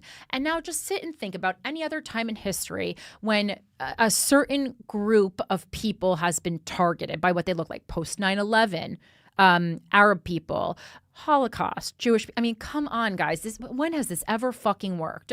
The professor explained that INS didn't just target farm workers. Officers also raided kitchens and restaurants in urban areas, while detention camps were set up in cities like Los Angeles for those awaiting deportation. Those who were arrested by the Border Patrol were sent back across the border, often deep into Mexico, to discourage re-entry in collaboration with the Mexican government. Around 700 officers were tasked with fanning out across Texas and then further afield to reach illegal immigrants, but the government messaging and media coverage made the operation sound much bigger, pushing some to self-deport out of fear. And I know you guys are like, okay, maybe that's good. I mean, certainly better that you self-deport rather than you're raided at your place of work. But I don't think controlling people by fear, even if they, in quotes, shouldn't be here, is the right way to run a place. I don't think it's right. I think we've all been on a much smaller level. I think we've all worked in a place at one time or another that operates on fear. And like sometimes the results are good. I'm actually trying to think like one instance I can think of in my life where running on fear yielded good results is my high school theater program. Because the woman who ran it, I will not name her, but people feared her, right? I didn't fear her. I'm problematic. And because I just thought like I don't want to be a part of a place where I fear this person. That's not going to be nice to me. And I still got several leads in several of the plays. And keep in mind, I can't sing. So to be getting leads in musicals when you can't fucking sing, obviously in non-singing roles was wild. And not only did I then get to go and work in a place without fear, and And like I still like, you know, because I didn't like I guess it's because like I didn't need fear because I was going to show up to being the best version of me because that's just like who I am. So I was going to know my lines and I was going to, you know, I wasn't going to show up unprepared. But it was an uncomfortable place because of that. And while yes, it was a place of fear that yielded really good results, like our plays were really good, I often wonder if it wasn't a place of fear, would the plays have been good anyway?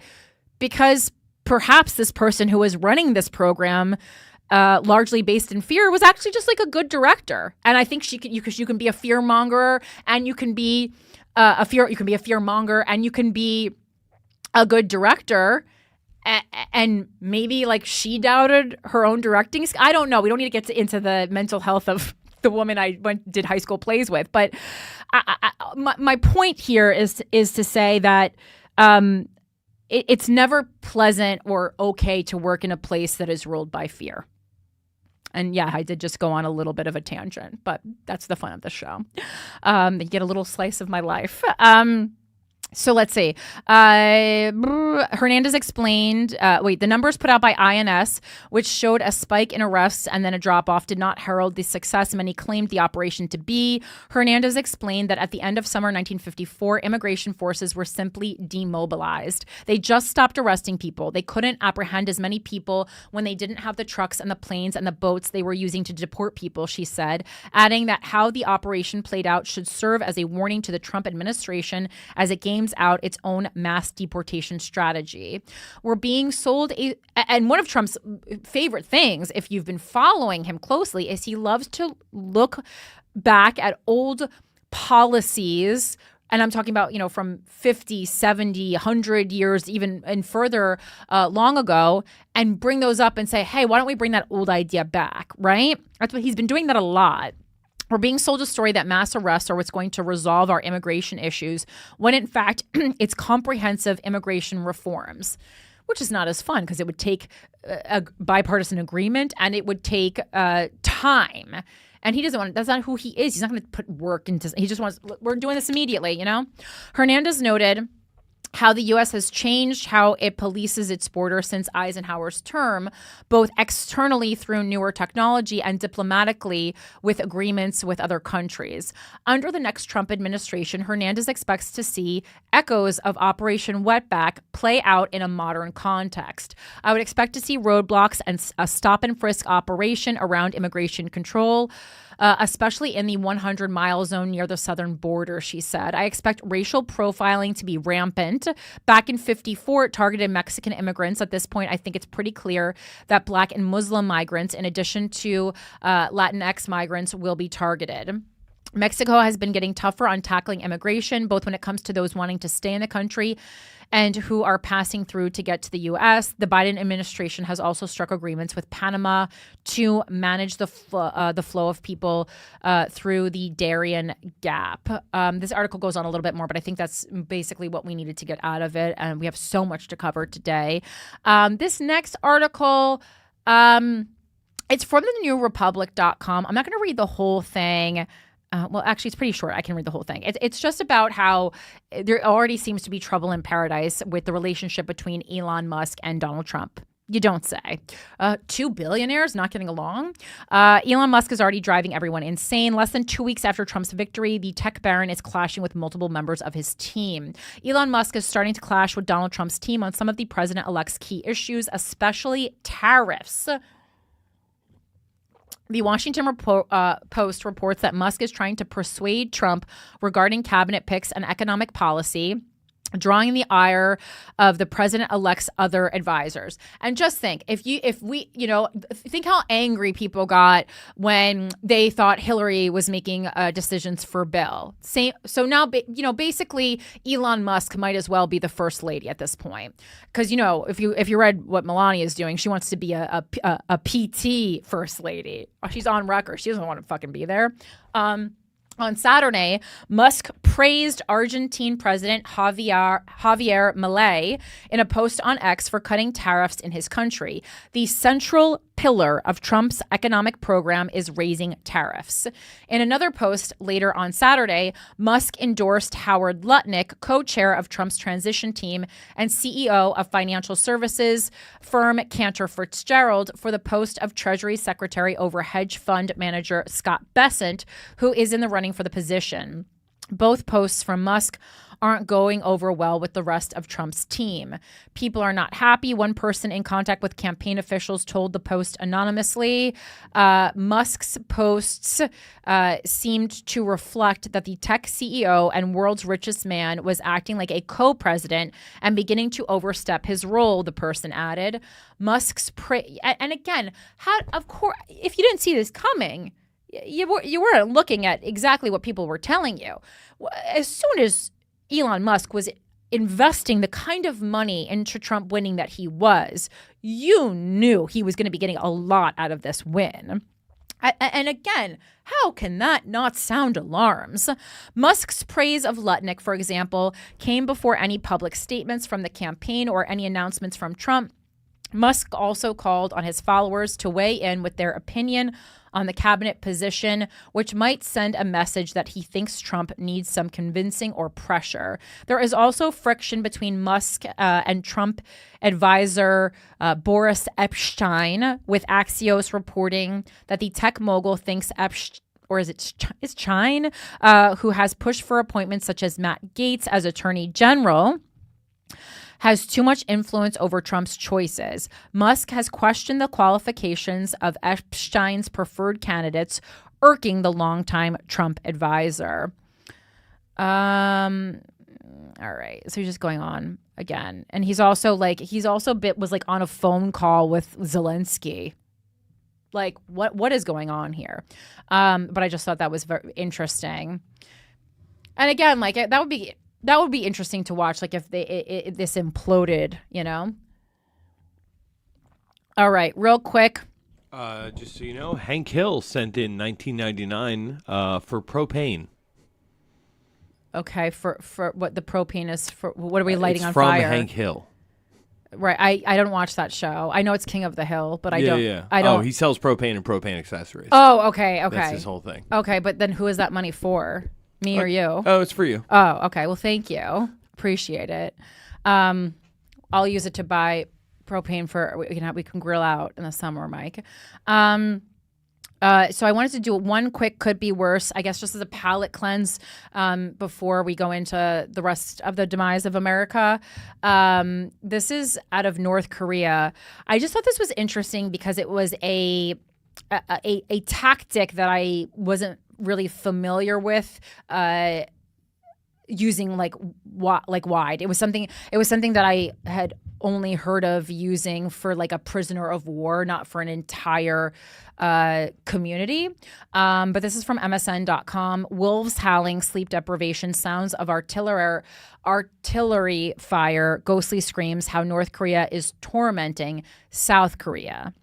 Sleep deprivation, deafening noises of different kinds at odd timings, loud noises of wolves howling, scary sounds of artillery fire and bombings, and many other varieties of blaring, deafening sounds that fit in the category of booming. This is the new weapon unleashed by North Korea towards South Korea. Reports say that North Korea has indulged in blasting ghostly, upsetting sounds across the border into South Korea, which is driving the residents there crazy and disrupting the daily life. I mean, so obviously, like, really taking a toll on people's mental health, which is a prisoner of war strategy. Dangsan is a small village near the demilitarized zone whose residents say the ruthless noise from gong-like crashes to ghostly screams has made life unbearable, with some calling it noise bombing. North Korea started this practice in July, and since then, the loudspeakers are blaring almost 24/7. The sounds that they play on the sound system have been described as nerve-wracking, metallic grinding, howling wolves, or even artillery fire. This is taking a heavy toll on villagers' state of mind and bodies, with many complaining of insomnia, headaches, and stress. What is peculiar about the new sounds is that they have no distinct message. At least the old broadcasts were human sounds we could bear, said another resident. This tactic of using sound is an extension of the rising tensions between the two Koreas, as North Korean leader Kim Jong-un has abandoned dialogue with South Korea and the USA, while South Korean President Yoon Suk-yeol has intensified military drills with allies and resumed propaganda broadcasts targeting the North. For Dangsan residents, the psychological toll is immense. Once proud of their quiet rural lifestyle, villagers now seal their windows with styrofoam and avoid outdoor activities. The government has abandoned us because we are small in number and mostly old people, said a 75-year-old resident. The two Koreas have for decades never signed a peace treaty after the 1950-53 Korean War ended in a truce. So, just a fun could be worse, or like a heads up of things to come, or is Trump going to befriend Kim Jong-un again? Like, what's going to happen, And now we will go into the main story, which is obviously Trump's cabinet picks. A bunch of new ones came in this week, and they were, amazing, in quotes. Mike, I know you mentioned that you were really disheartened by a lot of his cabinet picks last week. How are we feeling this week? Definitely a huge fan of Tulsi. Okay. I feel like that was made official over the weekend. Okay. Yeah, like was the RFK pick official last week? I think anything that goes out on his stationery on Truth Social, I believe, RFK. I think so.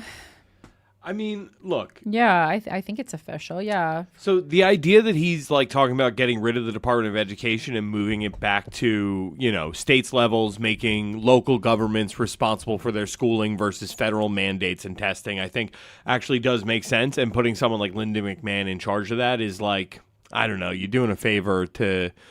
I don't know, dude. Lyndon McMahon's entire political campaign has mystified me since I was like 19. You know what I mean? But why do you think it's like when so many red states are falling behind so drastically in education? Why do you think it's a good idea to have this go to a state level and not be federally mandated? Like, I think it's a big problem for a first world country how uneducated and, quite frankly, unintelligent Americans are. You don't think that's a problem? Well, I mean, they're falling behind based on the current curriculum. You know what I mean? Yeah, I mean, so don't you think there should be a certain like federal level of testing of things like because I think we've been doing it one way for this long, and these are the results that it's showing. So it's like I don't see how continuing to pour money and power resources into a failing Department of Education is like, yeah, that's how we're going to solve this, right? The first $20 billion didn't fix it. I'm sure the next 40. Well, and again, that's overwhelming the feeling for many people who voted for Donald Trump. But I also just don't. I mean, when it goes to a state level, we're going to be spending a lot of time on like religious conversations in school, I feel. Well, I mean, yeah, maybe, but you also might be in a situation where, Jim Bob in Arkansas keeps hearing on Fox News how these schools are pushing liberal agendas, and it like automatically tunes out. It's like now that same guy is going to hear that, Arkansas has, because I'm telling you, these stats are going to come. Right. I mean, it's more like my thing is like I just want to see like standardized testing that like people have to pass, like that kind of stuff. Like kind of what like. I don't even really know why a ton of social issues are being discussed in school when we're so fucking stupid to begin with. But it's like it seems like gender expression should be something that is discussed in health class, but not really beyond. Like that's the place for that. Yeah, but there's also, I mean, how much stuff that you learned on, the standard tests do you apply to your day-to-day life? Well, yeah, but we need to, like, we're dumb. We need to know math and science. Like, that's why we're all TikTok influencers. Could you imagine a school system where, like they did in Dallas, where they implemented they sold a portion of the rights to the school to a local mall, let people set up stores in there, allowed kids to, schedule into their schooling to go downstairs and work in, let's say the Cinnabon for a class period. I don't mind these. I think having a concentration on jobs like that is important, but I mean, I don't think that's why Republicans want it to be state mandated. I mean, I think it's a thing where it's like you see how much money is being poured into, so many people going and getting liberal arts degrees, right? No, I know, because I listen, I come from, in Union Township, where I'm from in New Jersey.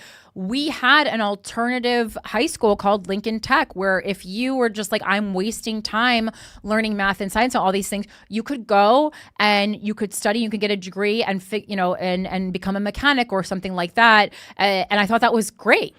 I'm talking about, like, could you imagine a schooling system where they were like, hey, here's how your taxes are going to work? Could you imagine having learned that in seventh grade? No, I think that's great, and I think that would be incredible. I think money management is a really important thing, and it's a great way to have like a math class, but with math that you're actually going to use. Right. I think learning how to do your taxes would be a great course. So I just don't think like how to be a functioning human being. The course that sounds like what schools should be doing versus like we're going to babysit your kids for 6.5 hours a day, and we're going to give them a test at the end of the year to decide if we still get funding. And I mean, please, if I was in charge of the Department of Education, one of my major criticisms of this, going to public school was just how much of it was regurgitation as opposed to teaching people how to think critically, which you can see by statistics is not a skill most people possess, and that is extremely alarming to me. Obviously, in a school setting, teaching critical thinking could result in revolt, but that's a risk I'm willing to take. It feels like they're literally like just getting them used to staring at the clock, dreading their life, so that they're prepared to work for Amazon. I don't disagree with you. I just don't think, like, I agree with like your displeasure in the current curriculum. I just don't think that Donald Trump, the things he's doing, is going to make it the curriculum that you want. I mean, I'll tell you this, the idea that he's like, hey, we're going to pay you to teach your kids at home, cool. Oh, dude, I was already thinking. He would love Republicans to teach their kids at home, because then they'll remain that's a terrible idea with how dumb we are as a country right now. I mean, it's a terrible idea. I'm pretty dumb. I know that with the resources they provide you with online schooling, I could get Aura to pass any of these dumb standardized tests. All right, well then do it. All right, moving on with the show. Let's see. So cabinet picks. All right, so Matt Gaetz, Attorney General. We knew this. I believe we knew this last week. Did we? I can't even remember. Matt Gaetz, we knew because we talked about the fact that it was probably just cover to get him out. Right. Of the okay. Yes. So I read so much on cabinet picks this week. I was like, what did we even talk about on the show last week? Okay. So Matt Gaetz. We talked about last week. One more interesting piece of information. I mean, besides the outing of his Venmo transactions to sex workers. Back to when his political career first started in 2017, this is just so funny to me. There was this bipartisan bill that was presented. It was an anti-human trafficking bill, okay? And when he was the only person in 2017 to vote against. Every single person agreed to vote on this bipartisan anti-human trafficking bill except for Matt Gaetz. And in 2017, that set off alarms. And because of what's happening now with this cabinet pick, this story has reemerged. And I'm taking this from Business Insider, but it's absolutely everywhere. I laughed so hard, but then was also like, this is literally not funny at all. In 2017, Gates was the lone member of Congress to vote against an anti-human trafficking bill that gave the federal government more money to fight the illegal trade across the country. The Combating Human Trafficking in Commercial Vehicles Act designated a trafficking prevention coordinator at the Department of Transportation and created a committee to develop best practices for states and transportation stakeholders to combat human trafficking. The Senate unanimously passed the bipartisan bill in 2017, after which it went to the House of Representatives, where it passed, though not unanimously, 418-1. Former President Donald Trump signed the bill into law in January 2018. Gates was the only representative to vote against the bill. I mean, tell me that you love human trafficking without telling me that you love human trafficking. What is going on here, guys? That was just too funny to not point out. Again, funny if it wasn't very, very, very bad. And then, again, I found this based on a reel that was circulating. But God bless Representative Jim McGovern, who is a Democrat from Massachusetts. He kind of just went on a bit of a rant, and the HuffPost covered it, so we don't have to watch the video and get demonetized. But it said, Democrat torches Trump picks as beyond insane in brutal House floor rant. Representative Jim McGovern expressed his sincere bafflement yesterday about President-elect Donald Trump's cabinet picks, which have caused widespread concern for multiple reasons, including that at least 4 of them have been accused of sexual misconduct. Wow. Trump nominated former Representative Matt Gaetz, who was investigated for allegedly having sex with a 17-year-old, to be his attorney general. He also nominated former Fox News host and veteran Pete Hegseth, who was investigated for sexual assault in 2017. McGovern on the House floor said these nominations are beyond insane. Someone who is credibly accused of having sex with an underage girl, someone who sucks up to foreign dictators and has attracted major concern that they can't be trusted to protect America's secrets from our adversaries. Trump nominated former Representative Tulsi Gabbard to be his director of national intelligence, despite concern over her 2017 meeting with Syrian President Bashar al-Assad. Someone who paid hush money to cover up a sexual assault accusation, to lead our military. He's picked because Donald Trump likes him on Fox News, McGovern said, referring to Hegseth. Someone who says that tap water turns kids gay, he continued. I mean, this is the dream team, really? Robert F. Kennedy Jr., whom Trump tapped to be Secretary of Health and Human Services, reportedly argued on his podcast in 2022 that man-made chemicals in food and water are acting as endocrine disruptors that could be making children homosexual or transgender, pointing to their documented effect on turning some male frogs female. Such effects have not been found in humans. Dr. Andrea Gore, a professor of pharmacology and toxicology at the University of Texas at Austin, told CNN last year that things in the environment can affect frogs' sex, but sex for humans is set at conception. McGovern argued that this would be funny if it weren't so sad, and concluded by hoping that the U.S. Senate has a backbone and insists on a thorough confirmation process, which former Senator Claire McCaskill recently wagered would happen. Gabbard left the Democratic Party after running for president in 2022 and became a Fox News contributor before endorsing Trump in his 2024 presidential bid. She notably sued former Secretary of State Hillary Clinton for suggesting she was a Russian asset. Hegseth allegedly sexually assaulted someone during a Republican women's conference in California and caused contusions to her right thigh, according to a report from the city of Monterey. The woman filed a police report 4 days later, but no charges were ever filed. Gaetz was the subject of a years-long investigation by the Justice Department, as we all know, over alleged sex trafficking and sex with a minor. We know about the probe. Let's see. Yeah, and then it just goes on like this makes no sense. But yeah, we know all that. So that was just kind of an interesting summary of this. Yes. The chat is pointing out that 5 Dems abstained from voting. So while it did pass unanimously, 5 no comment votes. When asked for comments on it, he said the government's failure to accurately and specifically define human trafficking allows this legislation to act as a backdoor loophole for illegal immigration and amnesty. The bill also costs over $500 million to implement and gives more taxpayer money to overfunded, inefficient grant programs. Well, that's very interesting. And the fact that it was only, I mean, again, we talked about fucking with language at the beginning of the show and the transgender or the Capitol bathroom bill. So makes sense for the Democrats to play defense, or anyone. I don't want to say Democrats only, for either party to play defense against the other's offense. Methinks that's not the reason that Matt Gaetz voted against it, though.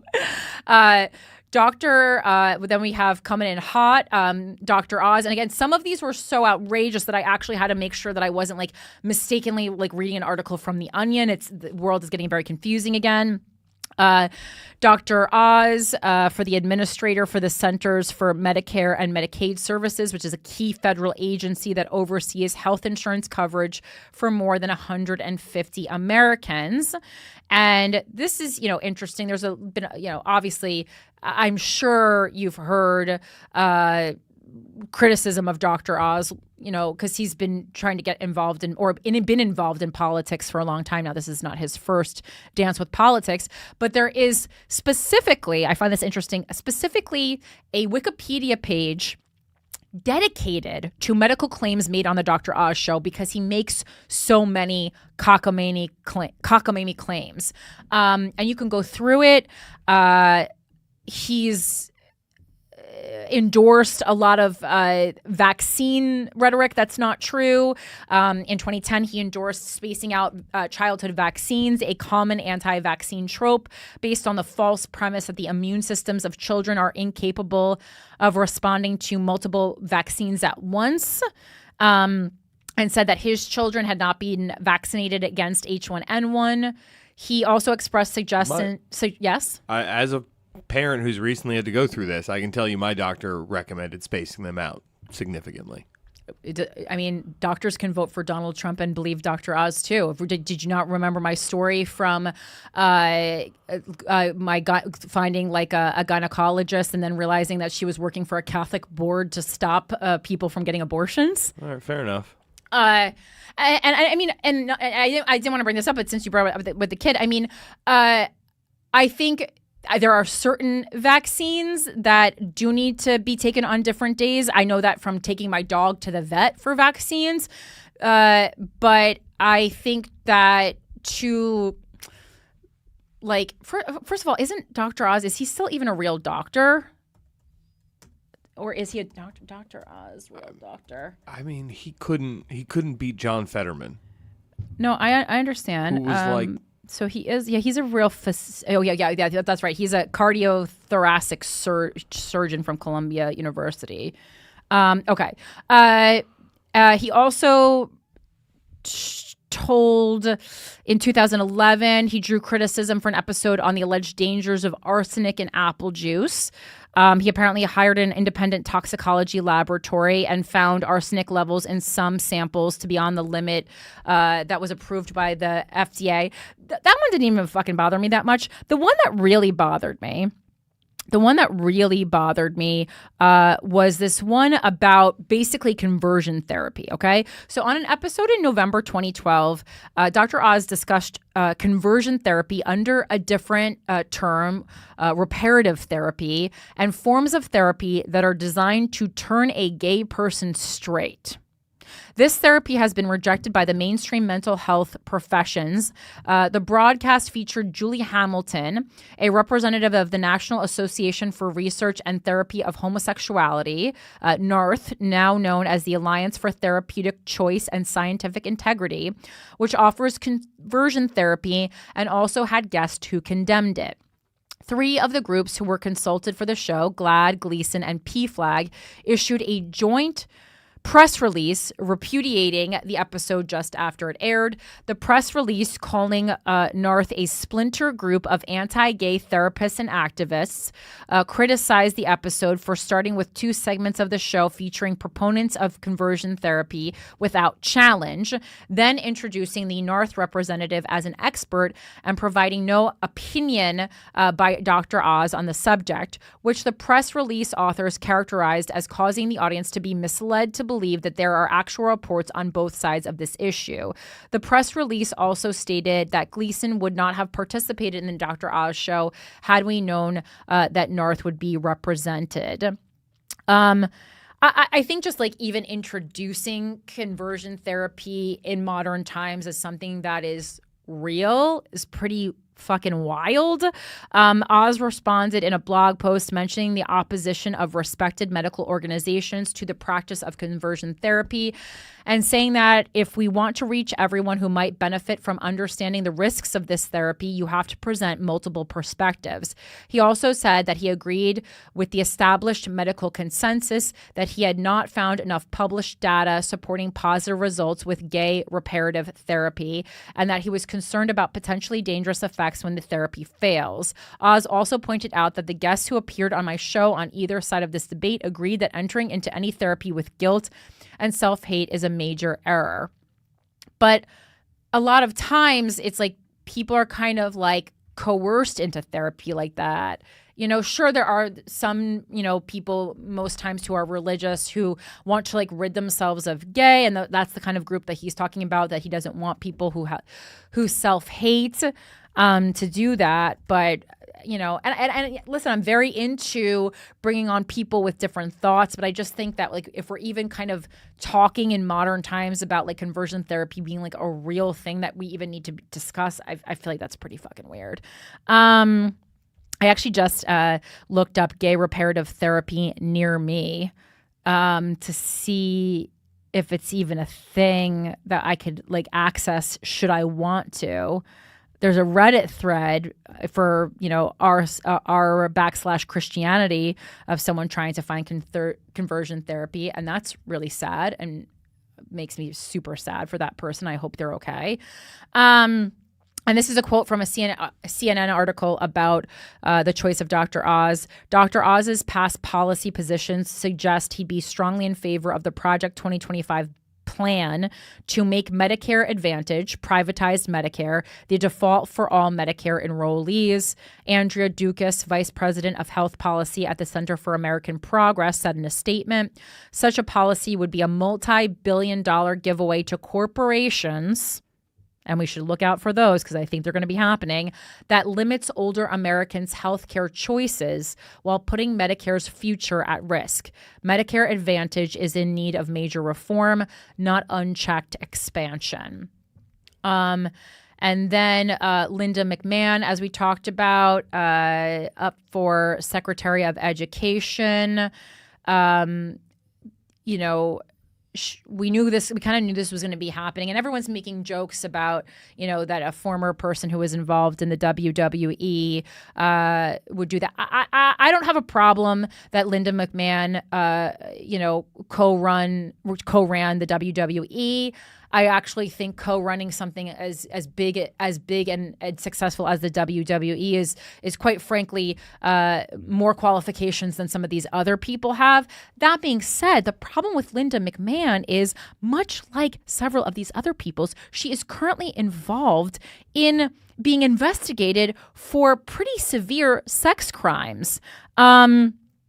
As is her husband. Again, I don't think that you should necessarily be held accountable for the crimes of your partner. But if you co-run a business with them, we're in pretty wonky territory right now. So Vince McMahon faces an ongoing federal investigation by the Southern District of New York into allegations that he used his position at the helm of WWE to commit and conceal sexual abuse and trafficking, according to a person familiar with the case who spoke on the condition of anonymity to discuss a law enforcement probe. Again, that bill Trump wants knocked down that we wouldn't have gotten that information. Securities and Exchange Commission filings by WWE's parent company, TKO Group Holdings, show McMahon agreed to pay $14.6 million in connection to allegations of misconduct. Money the Wall Street Journal reported was promised to women who accused him of sexual misconduct between 2006 and 2022. Vince McMahon has also been sued by a former WWE employee, Janelle Grant, who is accusing him of sexual assault and of trafficking her to other men. Linda McMahon is not directly implicated in either of these cases. Linda and Vince McMahon face a separate civil suit filed in October by 5 anonymous plaintiffs who worked decades ago as ring boys, teenagers who helped set up WWE events. And maybe this will be of more interest to people since it's men who were harmed in this, not women, so maybe everyone can perk the fuck up. The plaintiffs claim the McMahons were aware they were being sexually abused by other high-ranking WWE employees and did not do enough to protect them. The McMahons are currently separated, according to Linda's attorney, Laura Bravetti, who called the Ring Boys lawsuit baseless. Vince McMahon resigned from the WWE one day after Grant's lawsuit was filed in January, and he has described the complaint as salacious, false, and defamatory in court documents. He issued a statement in January that the federal probe wouldn't uncover any wrongdoing. Representatives for him declined to provide further comment this week. So I thought that was interesting. We kind of knew that was coming. And then this is from Fox Business. Trump is also thinking about creating a new position. Trump eyes official crypto lead, or czar. In what would be the first role of its kind, President-elect Trump is mulling a position dedicated solely to cryptocurrency policy, Fox Business has learned. It's unclear if the role would be a czar type or a White House staff role, but the individual would have the president's ear, according to industry sources familiar with the discussions. I mean, this just reeks of Elon Musk. The official holding the position would interact with regulators, including the Securities and Exchange Commission and the Commodity Futures Trading Commission. The president-elect campaigned among pro-crypto voters, helping him clinch the White House by winning the popular and electoral vote. He visited New York City crypto bar PubKey in September and was the keynote speaker at Bitcoin 2024, a widely attended industry trade show in Nashville. Wait, PubKey? That seems like a good place for some of you guys to ruin men's lives. Just kidding. Find a husband. Wait, PubKey NYC. 85 Washington Place, Bitcoin-centric restaurant and bar offering hot dogs and other pub grub in historic Greenwich Village setting. They also have a pretty good comedy show. Definitely going. They do? Yeah. Wait, is it run by you? No. Oh, PubKey. Interesting. All right. But if you do want to check out a show run by me, come out to New York Comedy Club tomorrow. I'm on the show. And it's going to be a great time. It's Anxiety Attack. I'm on it. Ryan Long's on it. Justin Silver. Let's see. And Joe List, a widely attended industry trade show in Nashville. Trump has said he plans to fire current SEC Chair Gary Gensler, who has resisted a full push into easier crypto regulations, although the first spot Bitcoin ETFs were approved under his watch in January 2024. And then also, Mike, have you read up about Donald Trump foregoing FBI checks?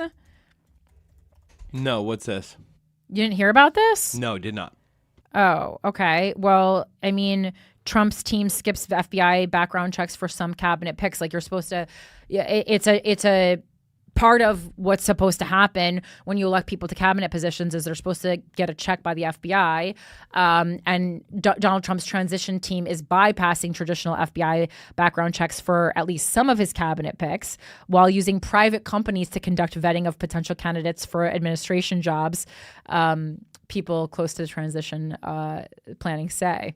I mean, look, do I believe that you can trust any of these agencies? No, Like, I'm sure not. I think that's kind of been your stance. At least you're on the same stance the whole time around. Yeah. Trump and his allies believe the FBI system is slow and plagued with issues that could stymie the president-elect's plan to quickly begin the work of implementing his agenda, which is so interesting because I feel like wasn't one of the number one criticisms of how COVID was handled that we kind of just did things too fast, right? And I don't even disagree with that. So then why is it okay when Trump does things too fast? That's my issue. That was your issue with COVID, was that things were done too fast? What I mean, I think that's, if I'm going to talk about criticism, I think things were rushed and they weren't done. No, not like, I'm not talking about like businesses. I'm talking about like, yeah, I do sometimes worry that like maybe things were rushed as far as vaccines or deciding what people should do medically. I'm not worried about like, what else do you think was rushed? I think that we should have been wearing masks and stop fraternizing with each other much sooner. I'm on record as saying that. Again, I think the border should have been fucking closed.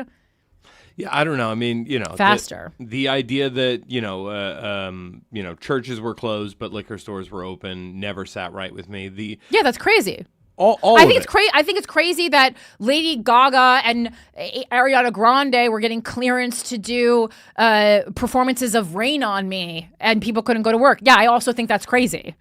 Yeah, it was very selective. Right, but it was like for me at least, it felt like Trump kept saying business as usual, like limiting the restrictions, and the left was very vocal about, dude, you're killing someone. No, see, if you go outside. I think there should have been restrictions, but I think that they should have applied to everyone, not cherry picked. So, I disagree with Trump, but I also disagree with the way things were going, especially in the entertainment business, which I just know more about because I was involved in. Like the amount of like workarounds for entertainers was insane, and I was watching people dancing on screen. I'm like, I'm sorry, we don't need to be having.